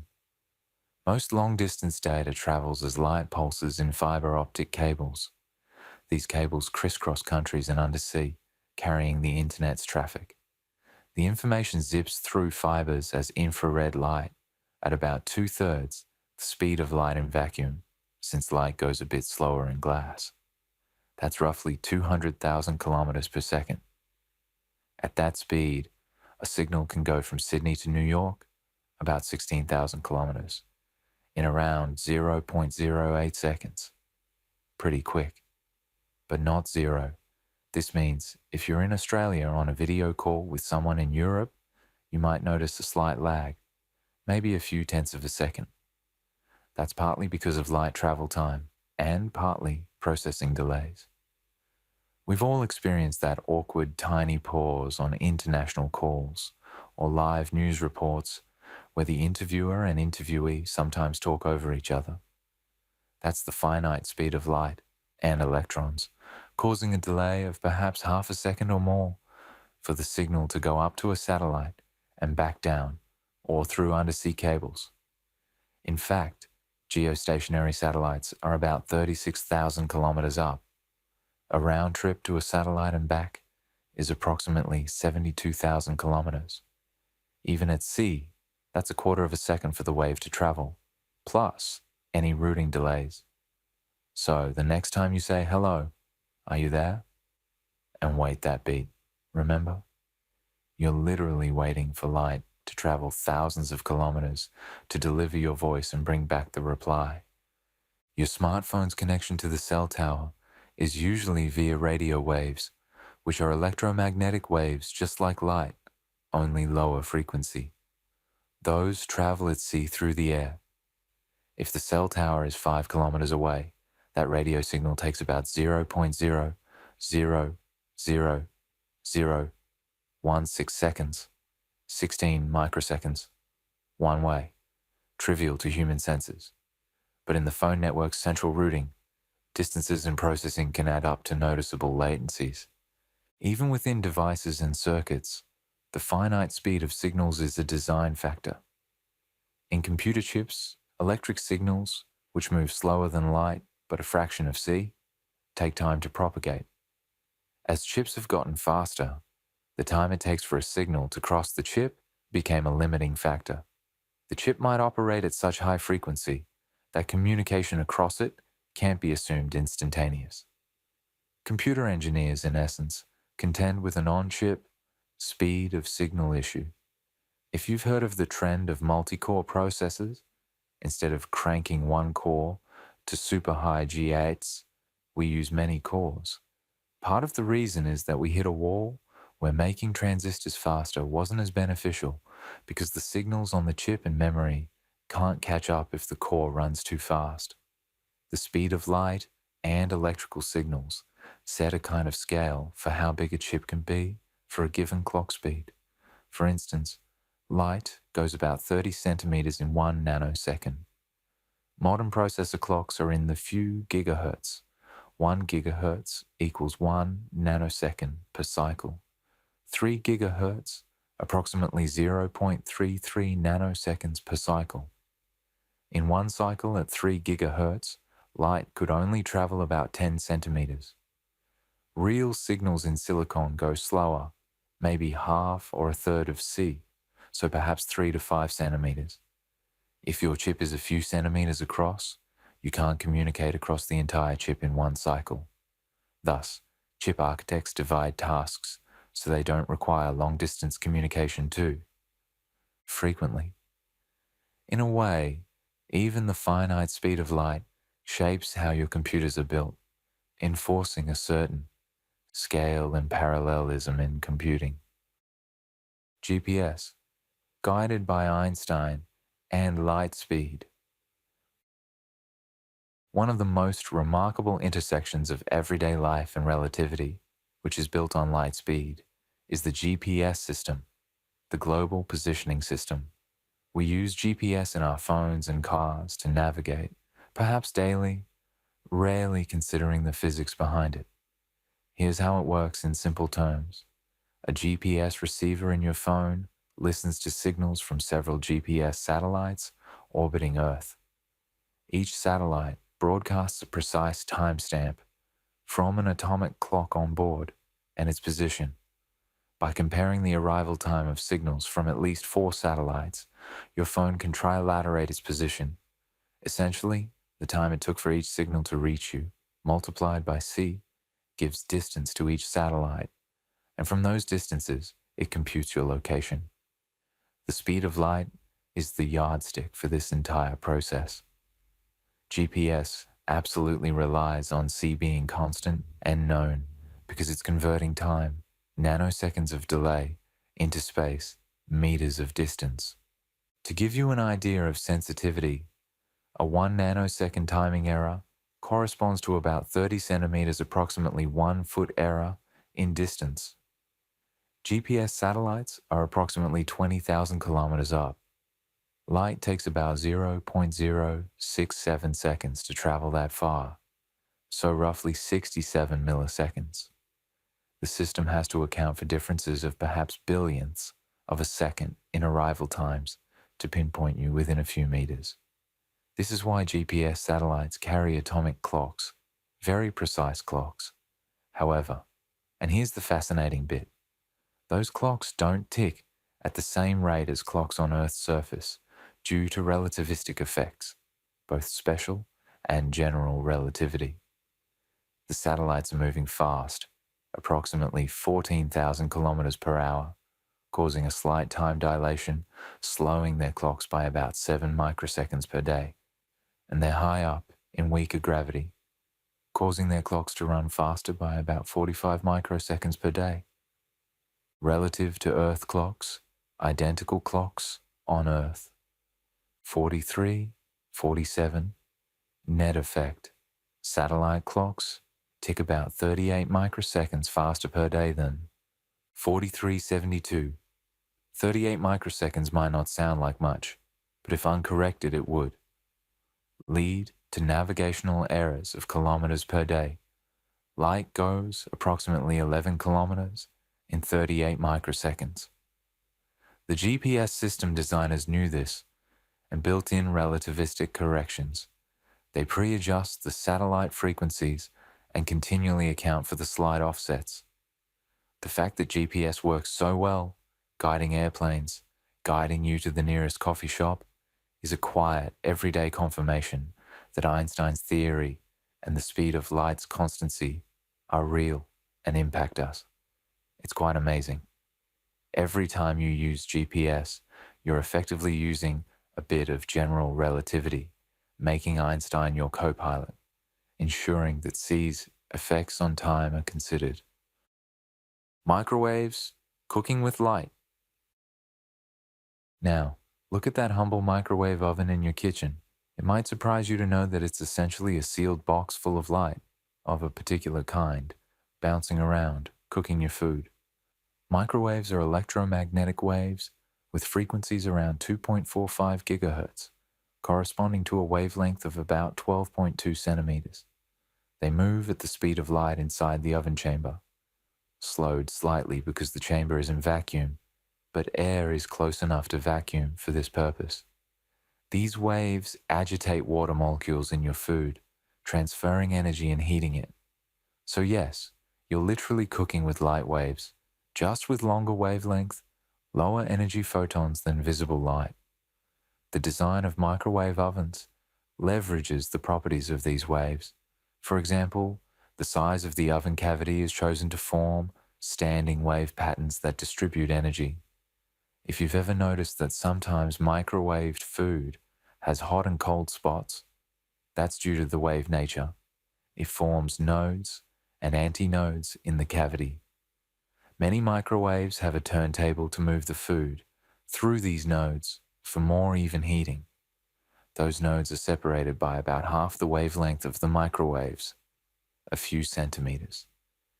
If one were curious and did the classic experiment of putting moist thermal paper or cheese on a plate in a microwave with the turntable off to see where it heats leaves, burn marks, or melts, one could measure the spacing and compute C equals frequency, X times wavelength, confirming roughly 3 times 10 to the power of 8 meters per second. There's a fun historical anecdote about how the microwave oven was invented. Percy Spencer, an engineer working on radar in the 1940s, noticed a chocolate bar in his pocket melted when he stood in front of an active radar set. The high-power microwaves from the radar were cooking his chocolate.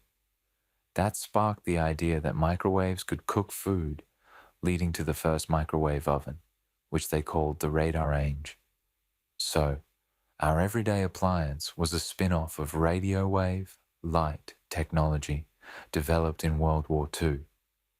The microwave's operation reminds us that electromagnetic waves carry energy and momentum.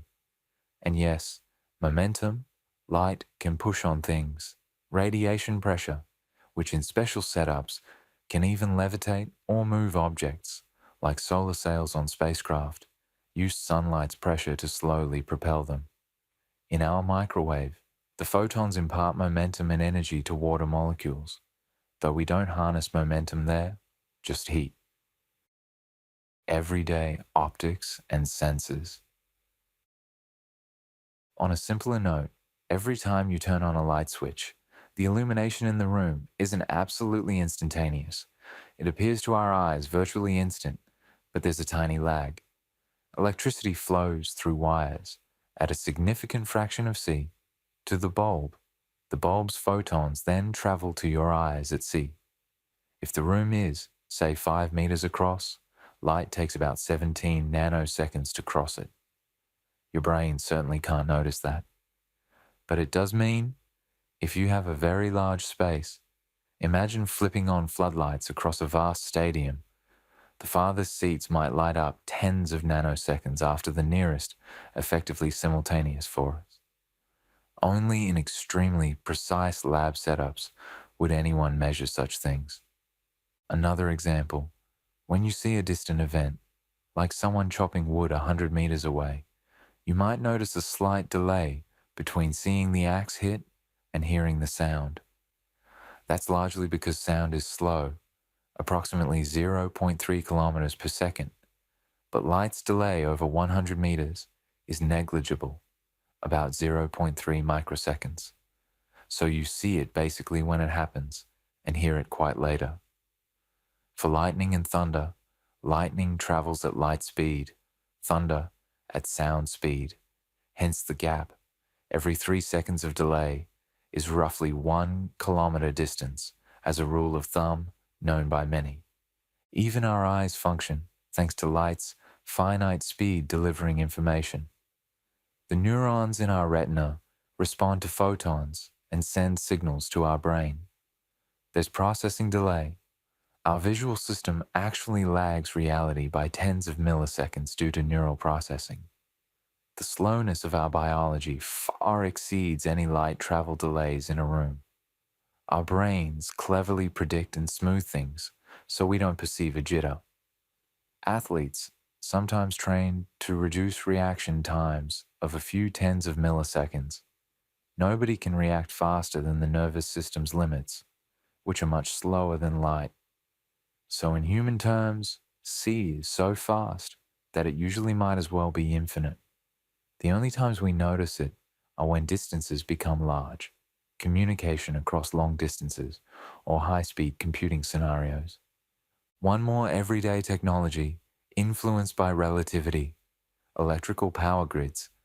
This is less obvious, but the theory of how transformers and transmission lines behave relies on Maxwell's equations and relativity implicitly. Additionally, synchronization of power grid phases across large areas involves sending timing signals, often via GPS these days. That means disparate parts of the grid are effectively comparing notes, using clocks synchronized to within microseconds, again thanks to C and relativity. Without understanding electromagnetic waves, light, well, we wouldn't have a stable alternating current power network or long-distance high-voltage DC lines. HVDC lines use conversion stations that must carefully time signals. The fact that changes in an electrical grid propagate as electromagnetic waves in conductors at near light speed means disturbances or outages send ripples that can be detected and managed quickly across the network. On a lighter note, consider remote controls for TVs. Many of those use infrared light, which is just below visible red light in frequency, to send coded pulses to the television. You press a button, an LED flashes a pattern of infrared, and the TV's sensor picks it up, all at light speed.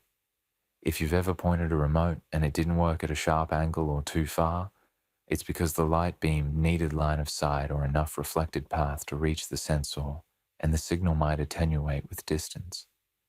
This is a trivial example, but yes, even the joy of clicking through channels in a cozy living room is an application of electromagnetic radiation and the assumption that CE will deliver our command almost instantly. Let's not forget microwave communication and radar. They are part of everyday life indirectly.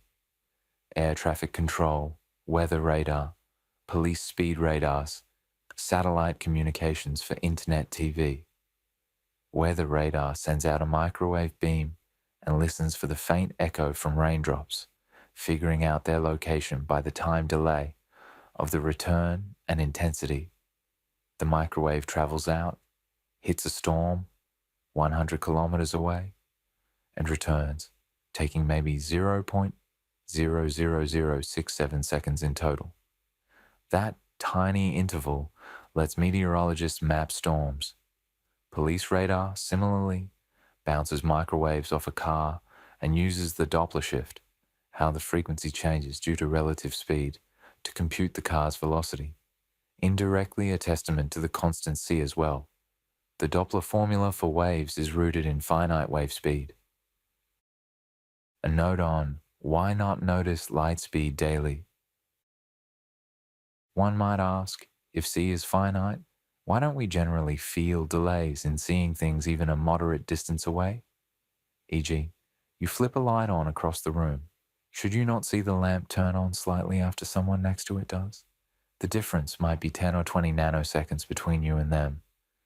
Utterly unnoticeable, far below human perceptive threshold, which is on the order of milliseconds. Human senses and earthly distances just aren't enough to reveal C's finiteness without instruments. Historically, that's why for a long time, people assumed light speed was infinite. Galileo's lantern test failed because human reaction was way too slow. Römer had to use astronomical distances and timing to deduce it. In effect, our everyday life is in a regime where c feels infinite, and we only see its finiteness through technology or extreme scenarios. But as we've shown, a lot of that technology, from GPS to the internet, only works because we have accounted for light's finite speed. So, while you might not think of physics when sending a text or heating lunch in a microwave, you are living in a world shaped by the principle that light travels at a fixed speed. The designers of these systems had to respect that speed in their designs, and ultimately, these conveniences and tools are fruits of our understanding of electromagnetism and relativity, the same theories that tell us about the stars. Pause for a moment to appreciate the incredible fact that the universe's speed limit and the theories surrounding it are not just arcane facts about distant galaxies, they are also the foundation of modern civilization's infrastructure. We've harnessed the rules of light to create a global web of communication and navigation. We often call our era the information age. Well, all that information zipping around is riding light beams or radio waves at a pace set by c. In a sense, humanity has woven a nervous system around the planet that pulses with light signals. Tonight, as you lay in bed with perhaps a phone or device connecting you to content like this narration, realize that within that device, data traveled as electricity and light bounced between ground stations or satellites and found its way to you, all obeying the 300,000 kilometers per second rule. It's pretty magical, and yet it's everyday magic now. Having grounded ourselves in everyday implications, it's time to broaden our gaze once more. In the final content chapter coming up, we'll step back and ask, given everything we've learned, the dual nature of light, the strict speed limit, the ties to space-time, causality, and daily life, what deeper truths can we glean about the nature of reality?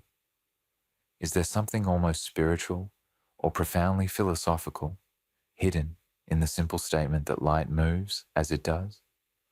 We'll wrap up these musings with some reflections on space, time, and existence before concluding our cosmic lullaby and gently encouraging a restful sleep. Chapter 8.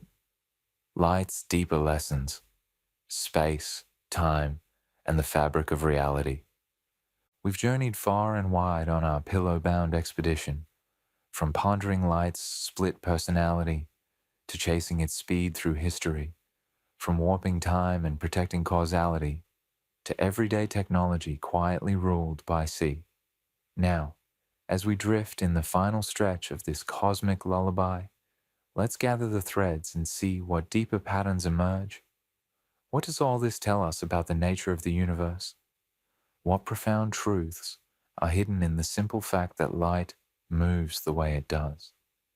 One immediate realization: space and time are not separate things. They are interwoven, with light's speed, c stitching them together. If there's one takeaway from Einstein, it's that the old absolute space and absolute time of classical physics were shadows of a more fundamental unity, space-time, and c is the conversion factor between time and space. It's why we often measure enormous cosmic distances in light years, mixing time and distance units freely. If you want to measure distance in purely time terms, you could say the sun is 8.3 light minutes away, or conversely measure time in space terms. I'll see you in 1 light nanosecond, about a foot away. We normally don't do the latter for convenience, but in relativity equations people sometimes use units where Cesi equals 1, effectively measuring time in meters or space in seconds. That works because c is constant. This unification hints that the very structure of reality has a kind of beautiful symmetry. It's often said that the laws of physics look the same, are symmetric, for all observers moving at constant velocity, the principle of relativity. C being constant for all such observers is part of that symmetry. It implies there is no special preferred frame of reference or aether wind to catch. The universe doesn't distinguish one inertial observer from another. This democratization of perspective is a deep truth. There is no absolute rest, no absolute motion, only relative motion. And C being invariant is the key that unlocks that consistency in the equations. Another deep thought. The speed of light is intimately tied to the concept of causality. If we imagine the tapestry of space-time, C is the slope of the 45-degree threads that connect causes to effects. It's almost like light is the herald of causality. Nothing can carry influence faster. If some cosmic entity wanted to enforce a rule, no influence faster than this, light is how that rule appears to us. Why that exact speed and not another? That we don't know. It's just the value our universe has.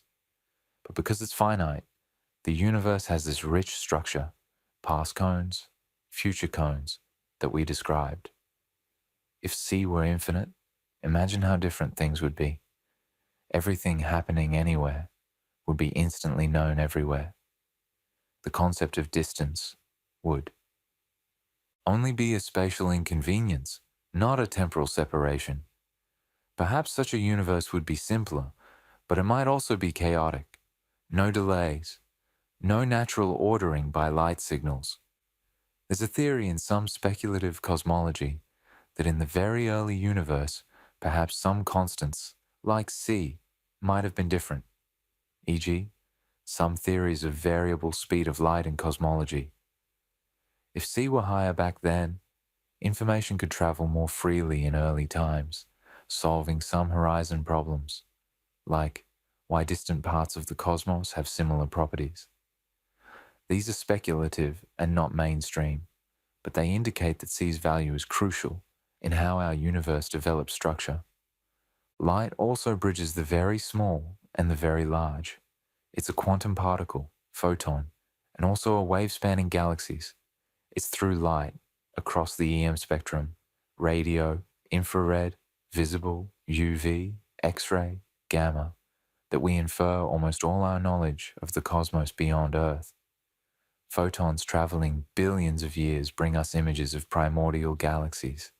They whisper secrets of atomic transitions in distant stars through spectral lines.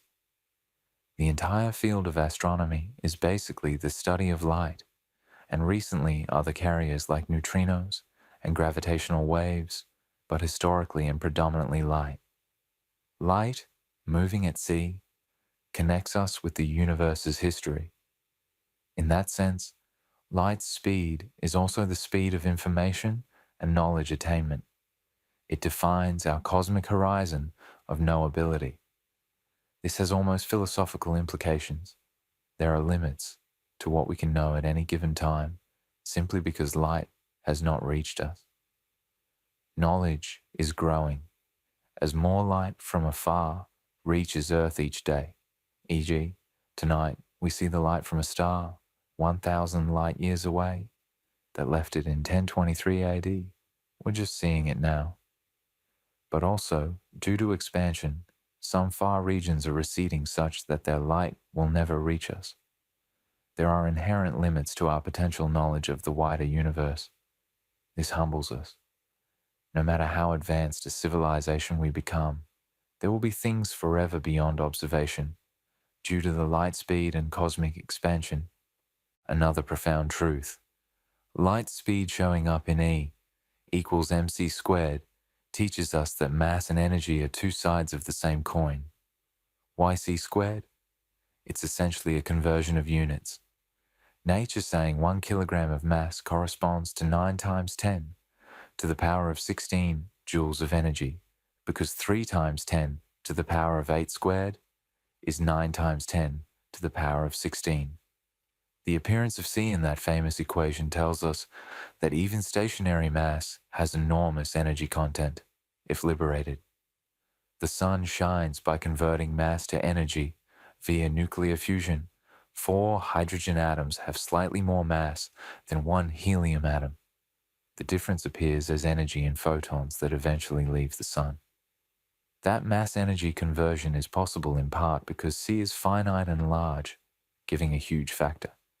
If C were smaller, mass would be less dense in energy.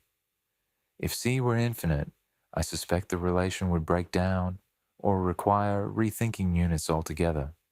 But one can poetically say, C being the link in E equals mc squared shows.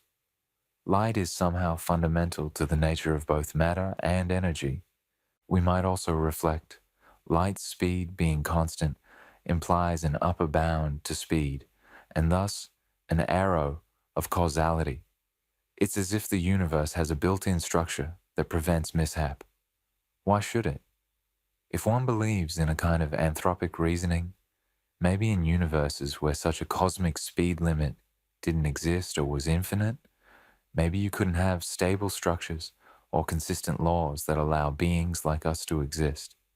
The finite C gives rise to relativity, which yields stable chemistry and atomic structures by combining with quantum mechanics, etc. That's speculative, but anthropic discussions often revolve around fine-tuning constants, like C, gravitational constant, etc. Usually, C could vary with no obvious catastrophe. Some other constants are more sensitive. But C showing up in Maxwell's equations relates electric and magnetic field constants. If it changed, those field strengths relative to each other change, possibly altering atomic structure because atomic forces are electromagnetic. So too high or low C might change matter properties indirectly. Also, consider vacuum permittivity and permeability, epsilon 0 and mu 0. They are properties of space that determine C equals 1 over the square root of epsilon 0, mu 0. This suggests that the vacuum is not nothing. It has inherent properties that set the stage for light's behavior. Modern quantum theory even says, vacuum seethes with virtual particles and fields. C emerges from the fabric of these field relationships.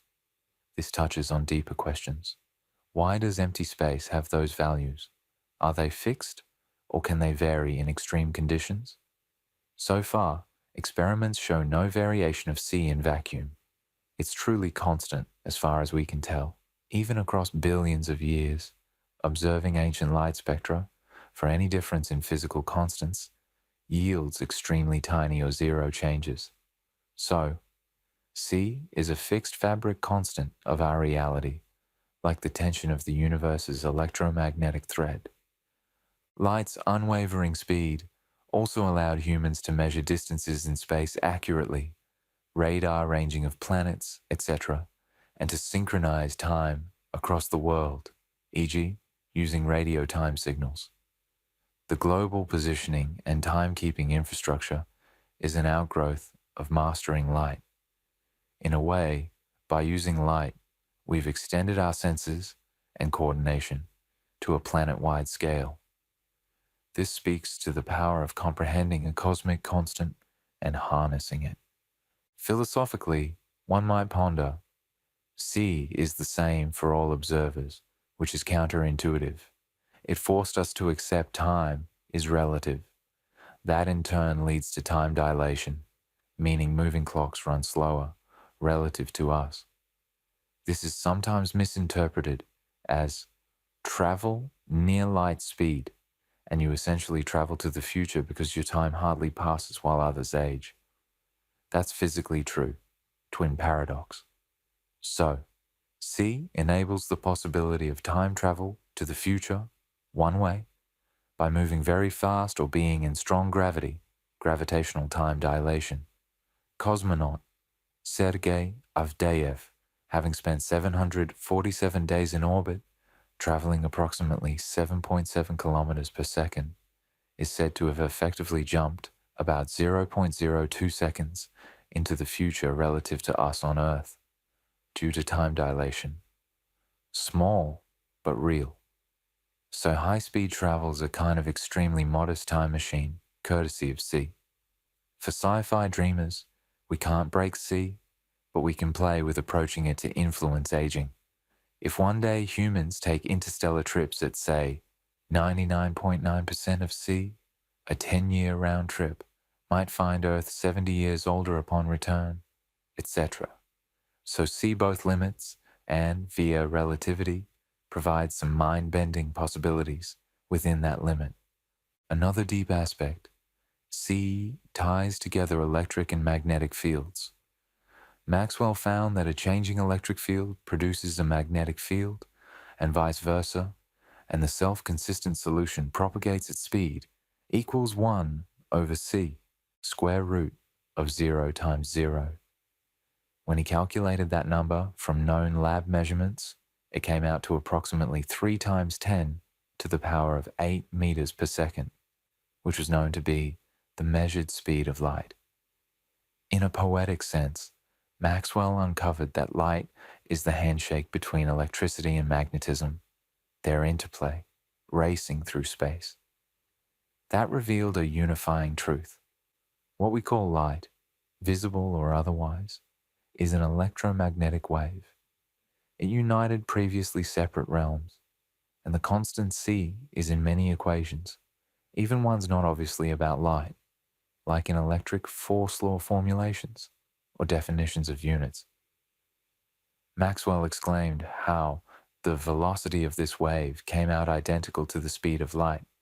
We can scarcely avoid the inference that light consists in the transverse undulations of the same medium, which is the cause of electric and magnetic phenomena. Suddenly, optics, study of light, became just a branch of electromagnetism. That's a deep unification in physics, much like later unifying weak nuclear force with electromagnetism. Electro-weak theory also had C playing a role, because converting between mass and energy uses C, etc. We see C all over fundamental physics. For example, in special relativity's famous formula for momentum, P equals gamma mv, and energy, E equals gamma mc squared, etc. C is the scaffold ensuring the formula is reduced properly at low speeds and maintain invariance. In quantum mechanics, C enters via Dirac's equation, the relativistic wave equation for electrons, where it couples time and space derivatives. In the standard model of particle physics, C is usually set to 1 in natural units, but conceptually it links space and time in all field equations. One more deep truth angle is somewhat philosophical. Light's finite speed implies a cosmic speed limit, which implies cause and effect are local. You need a chain of intermediate steps, no instant action at distance. Some have reflected that this ensures a kind of cosmic causality morality. You cannot affect something over there without traveling or sending something, which takes time and likely energy. It imposes a structure where things are connected by signals. Perhaps if everything were instantaneous, the universe might lack a sensible order for events and chaos would ensue. So one could see C as the parameter that spatially separates interactions, giving the universe a chance to be modular and stable. Finally, think of how light itself has been a metaphor for knowledge, for divinity, for understanding, to see the light. And indeed, physically, light and its speed is central to what we can know, since we largely know things by the light that reaches us. It's poetic that the fastest thing in the universe is the carrier of illumination in both literal and figurative senses. As one big think article phrase that resonates, light carries with it the secrets of reality in ways we cannot completely understand. Over history, many deep discoveries, from quantum theory to relativity, came from studying light's behavior. In that sense, the pursuit of understanding light has guided us to a fuller understanding of the universe's workings. As we conclude this chapter, let's wrap these reflections in a cozy final thought. The speed of light, with its constancy and magnitude, might seem like a dry physical constant, but within it, lies the structure of space-time, the unity of mass and energy, the limitation and protection of causality, the connectivity of the cosmos, and the foundation of so many technologies that bind our world. It is a central thread in the grand tapestry of reality. By appreciating this, we can see even a beam of light in your lamp or the stars above as participating in this profound cosmic order. Every photon is obeying these universal rules that in turn allow the universe to be a coherent, story-like continuum rather than a jumbled mess. You may gently marvel, a constant as simple as 299,792 kilometers per second holds together the pages of the universe's story, dictating how fast causality can flip through them. Light's speed is, in a way, the pace of reality itself. Now, with your mind filled with curious and comforting insights, let's prepare to let go of the scientific pondering and drift into the darkness of a restful night. In the soft conclusion to follow, we'll say our thank yous to the cosmos for its lessons, and to you for coming along. We'll then invite sleep to wash over, as constant and peaceful as starlight. Final chapter, Starlight, Whispers, and Good Night. Conclusion. Under a starry night sky, the calm light of the Milky Way stretches overhead. Beneath the infinite stars, we've journeyed together through the nature and speed of light, calmly uncovering how light can be both wave and particle, why it races at a universal speed limit, and how that gentle law shapes time, space, and even our daily lives. We drifted through history with Galileo's lanterns and Romer's moons, felt the fabric of reality bend with Einstein's relativity, and saw that even our phones and microwaves hum with light's physics. Like a soft, cosmic bedtime story, each chapter flowed into the next, bound by the illuminating thread of light-speed truth. Now it's time to let those ideas settle like fading ripples in a pond. Take a slow, deep breath. Feel the quiet darkness around you, a darkness that is never absolute. For even at midnight, there is starlight gently raining down, whispering ancient stories from across the universe. Those whispers arrive at the only speed. They know, the speed of light, steady and sure. In every gentle beam through your window, in every glimmer of moonlight on your floor, light is doing what it has always done, connecting moments across time and space, reassuring us that we're part of a vast and wondrous cosmos. As you lie here, cozy and calm, imagine that you yourself are floating in a tranquil sea of light. The day's busy thoughts have dimmed to a comfortable glow. Perhaps you picture yourself drifting on a quiet lake under the stars, each question we explored like a little boat bobbing beside you. There's no need to steer them anymore. They are content to float. The wave-particle duality boat gently rocks. The relativity boat glides by. The causality and warp drive boats are further out, nearly out of sight. All those curiosities are at peace on the still water of your mind, under the blanket of the night. Light from a far-off star takes thousands of years to reach us, yet it does arrive, a faithful messenger. In the same way, any worries or questions you have will find their answers in time. There's no need to rush. The universe moves at its own perfect pace. Right now, the most important thing is to rest, to let your own life sync with that slow, natural rhythm. Feel your breath, steady and soft. With each exhale, release any lingering tension. With each inhale, draw in the quiet energy of the night. We can be grateful to the humble photon, that little quantum of light, for being such a tireless companion to us, lighting our homes, carrying our voices across the world, showing us the beauty of sunsets and rainbows and guiding ships and astronauts alike. In a sense, light has been our guide tonight too, leading us through complex ideas, but in a gentle, lulling way. Think of how amazing it is that the same phenomenon that tucks you in with the warm glow of a lamp also tells us the age of galaxies and keeps the GPS satellites in sync. The fabric of reality is truly marvelous, and you are woven into it. As your eyes grow heavy, if they aren't closed already, perhaps you notice patterns behind your eyelids, tiny sparkles or an inner glow. That's your mind's echo of starlight, ready to wander into dreams. Let any remaining thoughts dissolve into that subtle glow. You are safe, you are cozy, and you are part of a universe that, despite its vastness, follows simple, comforting rules, like the constancy of the speed of light, that make it knowable and harmonious. I want to thank you for sharing this journey. Thank yourself too for taking this time to relax and explore. Even as you sleep, the knowledge we've whispered about will settle kindly in your mind.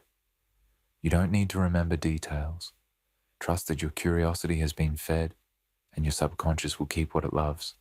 By tomorrow, you'll simply feel the calm satisfaction of having floated among the stars and returned gently to the shore of morning. Now it's time to let go and drift into a deep, comfortable sleep. Feel the softness of your pillow, the weight of your blankets. Imagine that each beat of your heart sends out a little wave at light speed, soothing every cell in your body from head to toe. Your breathing is slow and regular, like the gentle pulse of a faraway quasar, or the hush of waves on a nocturnal beach. There is nothing more to do, nowhere else to be. You are exactly where you should be in this moment of rest. Good night, dear listener.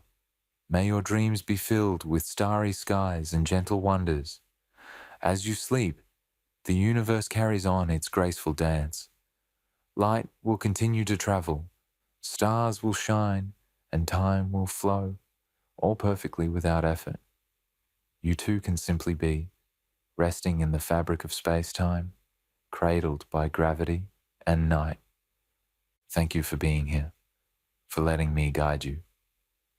The stars outside are singing a soft lullaby, and the entire cosmos is wishing you a peaceful night. So close your eyes, let your mind float free, and drift into the warm, healing darkness of sleep.